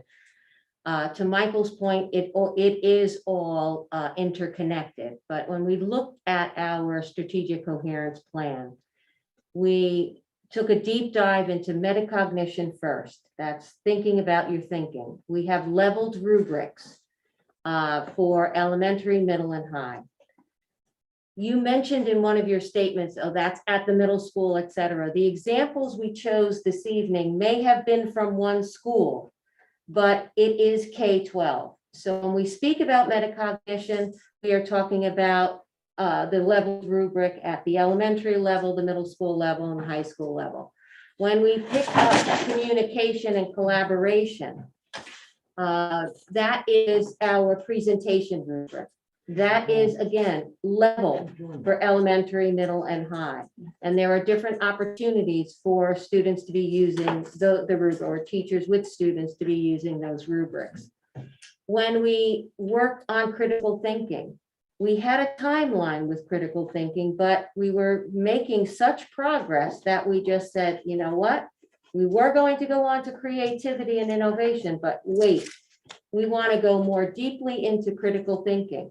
So when we looked at our 5-year plan, we really were focusing in on the first part of the face, if you will, understanding that the back of the head were those supporting structures. We took a little bit of a slowdown because we wanted to go more deeply into critical thinking and problem solving. Because as we started to unpack problem solving, we realized that there was so much more there that we needed to delve into. We do have some beginnings, and Lauren, you'll remember this, you were a curriculum fellow working on that. We do have some preliminary rubrics, leveled rubrics for creativity on elementary, middle, and high that we started to dance with, but again, put that on pause. And if you noticed a recent hiring in Dr. Blair, the title is Technology and Innovation. That was purposeful. I hope I'm not, telling you this for the first time there, Jared, but it was purposeful because that is an area that we felt we needed additional support with as we move forward. So whereas our roadmap for the 5-year strategic coherence plan is, coming to an end at the end of this school year, what we see really is a great foundation for the administrative team to think about that what next. So now we're here, what is that next? And I think you saw the roadmap being developed at the latter part of this. But again, we must speak about it in a linear fashion, but it is the interconnectivity of all of them, which is bringing us, I think, to a much higher level in terms of the student experience. Thank you. Are we gonna do polling of the board today or no? Are we gonna do polling of the board? Okay, so thank you. Are we at our? Did you have another question? Yeah, we have Not a question for now, because it's almost 11 o'clock and, but I have to say, I am as energized right now as I was when I walked in the room this morning, which is saying a lot. It's really great. I love it. But one thing we didn't get a chance to talk about, and it's a question that's I have been approached with a number of parents, is a question around homework and the reduced amount of homework that their children are receiving. And again, we don't have to address it today. Actually, we had planned on inserting that. That was one of the things we talked about when we were preparing. So do you feel comfortable building leaders to share? As I know we've been pretty consistent. That's why I was surprised when I heard that piece. So CET, do you want to start? Yes, I'd be happy to. So we look very closely when we saw that question. I've always been familiar with our CET homework policy, but I pulled out our parent handbook and reviewed it just to make sure that we weren't deviating from it at all. And we at CET are very much on task with the guidelines that we've provided in our parent handbook for all the years that I've been there, in that essentially a CET student should be spending no more than 10 minutes per grade level they are. So for example, a second grader should not be spending more than 20 minutes on homework, a third grader not more than 30 minutes, and a fourth grader should not be spending more than 30 minutes. And I had been thinking about that quite a bit. And ironically, in the hall the other day, I saw a fourth grader and I asked them, how's your year going? How's your teacher? Are you happy? And they said, yes, school's going great, but I have more homework than I did last year. And so again, and that should be slightly more homework, but in addition to nightly reading, the homework assignments for every grade level should not exceed that 10-minute per grade level. And I feel that we are very closely aligned with that at CET. Nothing has changed. Right. And Kerry, just to add to that, especially in the upper grades 2, 3, and 4, the homework will be most likely consistently a math assignment each night, followed by a word work assignment, because each grade level does a specific set of words each week that follows a spelling rule or a pattern, as well as their nightly reading. So at times I could say it might even exceed the 10 minutes per grade level, but I've been checking in with different classroom teachers and they've all reported that they've consistently been doing the same amount of homework this year as years previous. Does that amount of time include the reading that they're required to do, or is that separate? So it depends on the grade level. For K1 and 2, we encourage actually more for parents to be reading to their students instead of kids reading, not instead of, but it shouldn't be all on the student. It should be they're being read to. So it depends. And that may vary night to night, Mary, to be honest. And how about middle school? Yeah, so when I got the question, what I did is I did a randomized study with the kids at recess.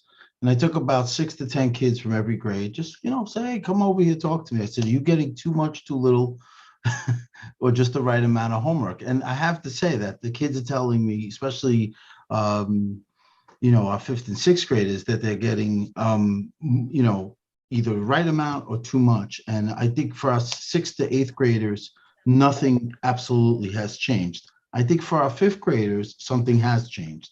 And that is that basically the teachers are not calling it homework. All right. What they communicated to parents the first weeks of school and at back to school night was that they wanted to redevelop a sense of normalcy while supporting students in their transition from 4th to 5th grade. Not only to a new school, but also to in-person school. The homework approach in that grade level is to create a mindset of students that homework is not a separate thing detached from learning, but a continuation of the learning. So they are focusing on the completion of assignments which require a deeper dive into the learning that was going on at during the day, and follow up on what wasn't completed and what needs to be more deeply thought about. So I think this is an issue of high quality work and thinking and getting kids to think and engage in some of the normal stuff like reading at home and so forth. But there's definitely not in that grade worksheets being given out for homework. It's more of high quality work of completing what was due and understanding the project-based assignments that are given, and that some of that needs to be done at home, whether you're in math, science, social studies, or ELA. So I think one of the things that we need to maybe help parents understand is about the difference between high quality work and trying to get that kids geared towards that, and just the completion of something or compliance. And I think that's a big, thing that I think that's why some of the parents said they're not getting quote unquote homeworks.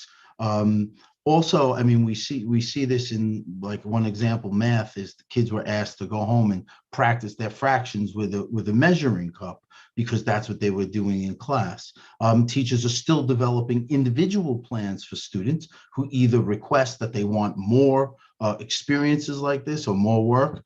And also they're encouraged to use Imagine Math, Type to Learn, and Achieve 3000 as well. Michael, to that point, that we've set at the middle school a goal for the week, how many Achieve articles students should be completing, how many minutes on Imagine Math, as well as Type to Learn. So while students may not feel like they can, that's homework, it's something that should be spread out throughout the week and certainly done at home as well as during either a lab period or other times during the day. So that is definitely an element of homework that our students may feel like isn't necessarily homework and they're not writing it in their planner.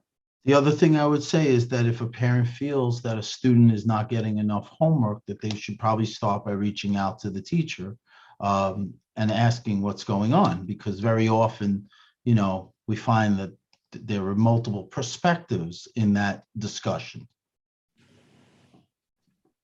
I would say for high school, I don't think many of our high school students would say they're not getting enough homework. But we do a fair amount of homework, but similar to what Michael was sharing, homework doesn't always look the same as the kids are getting older. There can be, things like studying for tests and quizzes, long-term projects that students are managing, that they are chunking over time, what pieces they're completing on any given night, which is sometimes all the night before.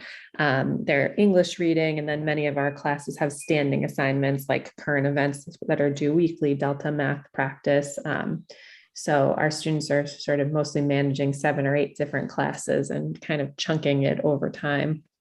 And sometimes using study halls during the day to complete some of that work, but I think we keep them pretty busy at CHHS for the most part. And if one thing that we had talked about when we were planning is there's some really interesting research about the role of homework and its impact on student achievement, with some fairly interesting results. If you're interested in taking a look at it, I can send that along too. It's an interesting white paper that was put out by Challenge Success recently that kind of shows by age level where you have an actual impact on achievement from homework. I'd be happy to share for further discussion. Thank you. That's why I knew we had this. Yeah. Right, because we had discussed. I mean, it too. I think one thing that might be helpful to think about too is just in terms of we do a lot of wonderful focusing, I think, on what every child needs.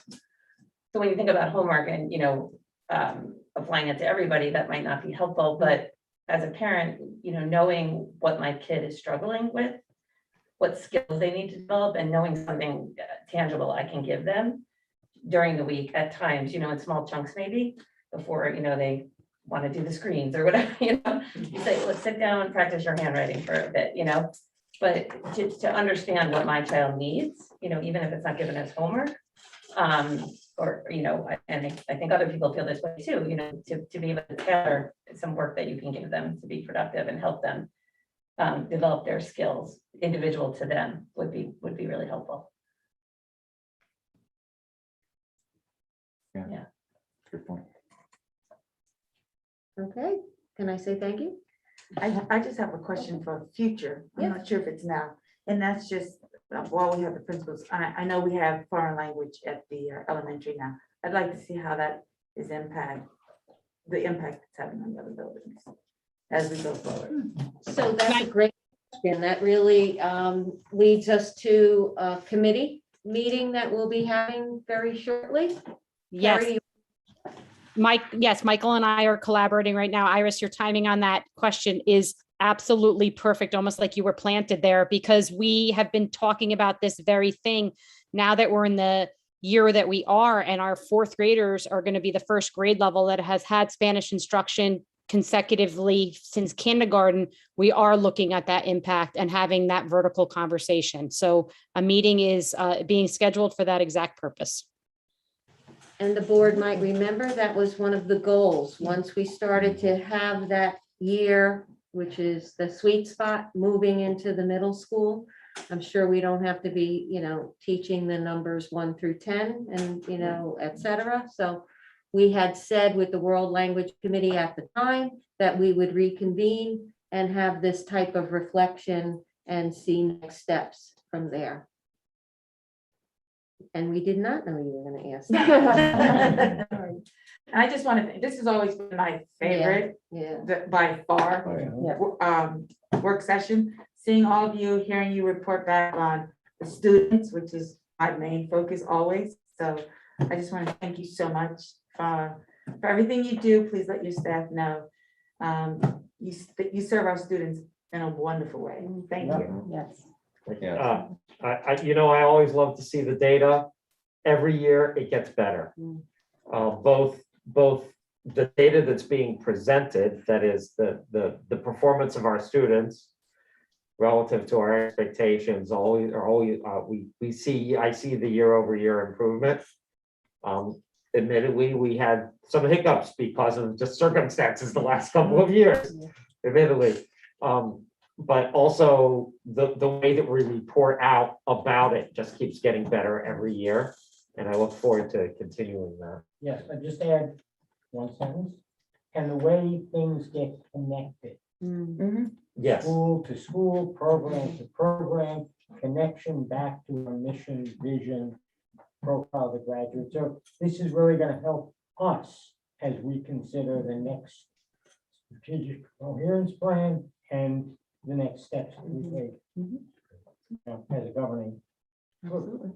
This team spends a lot of time together. Deborah, I just think that we all of us feel very fortunate that we work here and we work with this community, but more importantly, that you had the confidence in us last year that what we were all doing was right.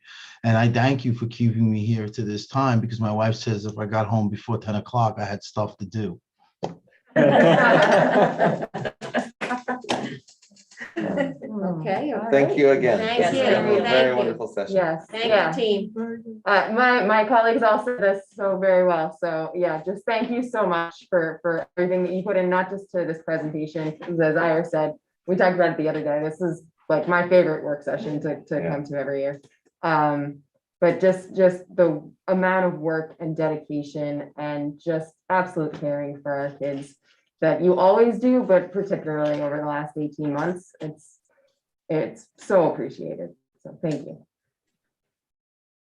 And I think with that, we are done with our work session. So you all can sign off and get some rest. We are not quite done, but so thank you very much. Thank you to John and Debbie here. This is like I got my stuff. Yeah, with that, I think we can move into our executive session, and we expect that we will adjourn immediately following. So thank you to the community who joined us as well. And Don't forget your yes, artifacts now from Mrs. Bliss. we will look at our cards from Miss Bliss's class. I'm very excited to look at those. And so recommended action that the Board of Education enters into executive session to discuss the employment of a particular person or persons. So moved. Second. All in favor? Aye. Opposed, abstained, motion carries. All right. All right. Thank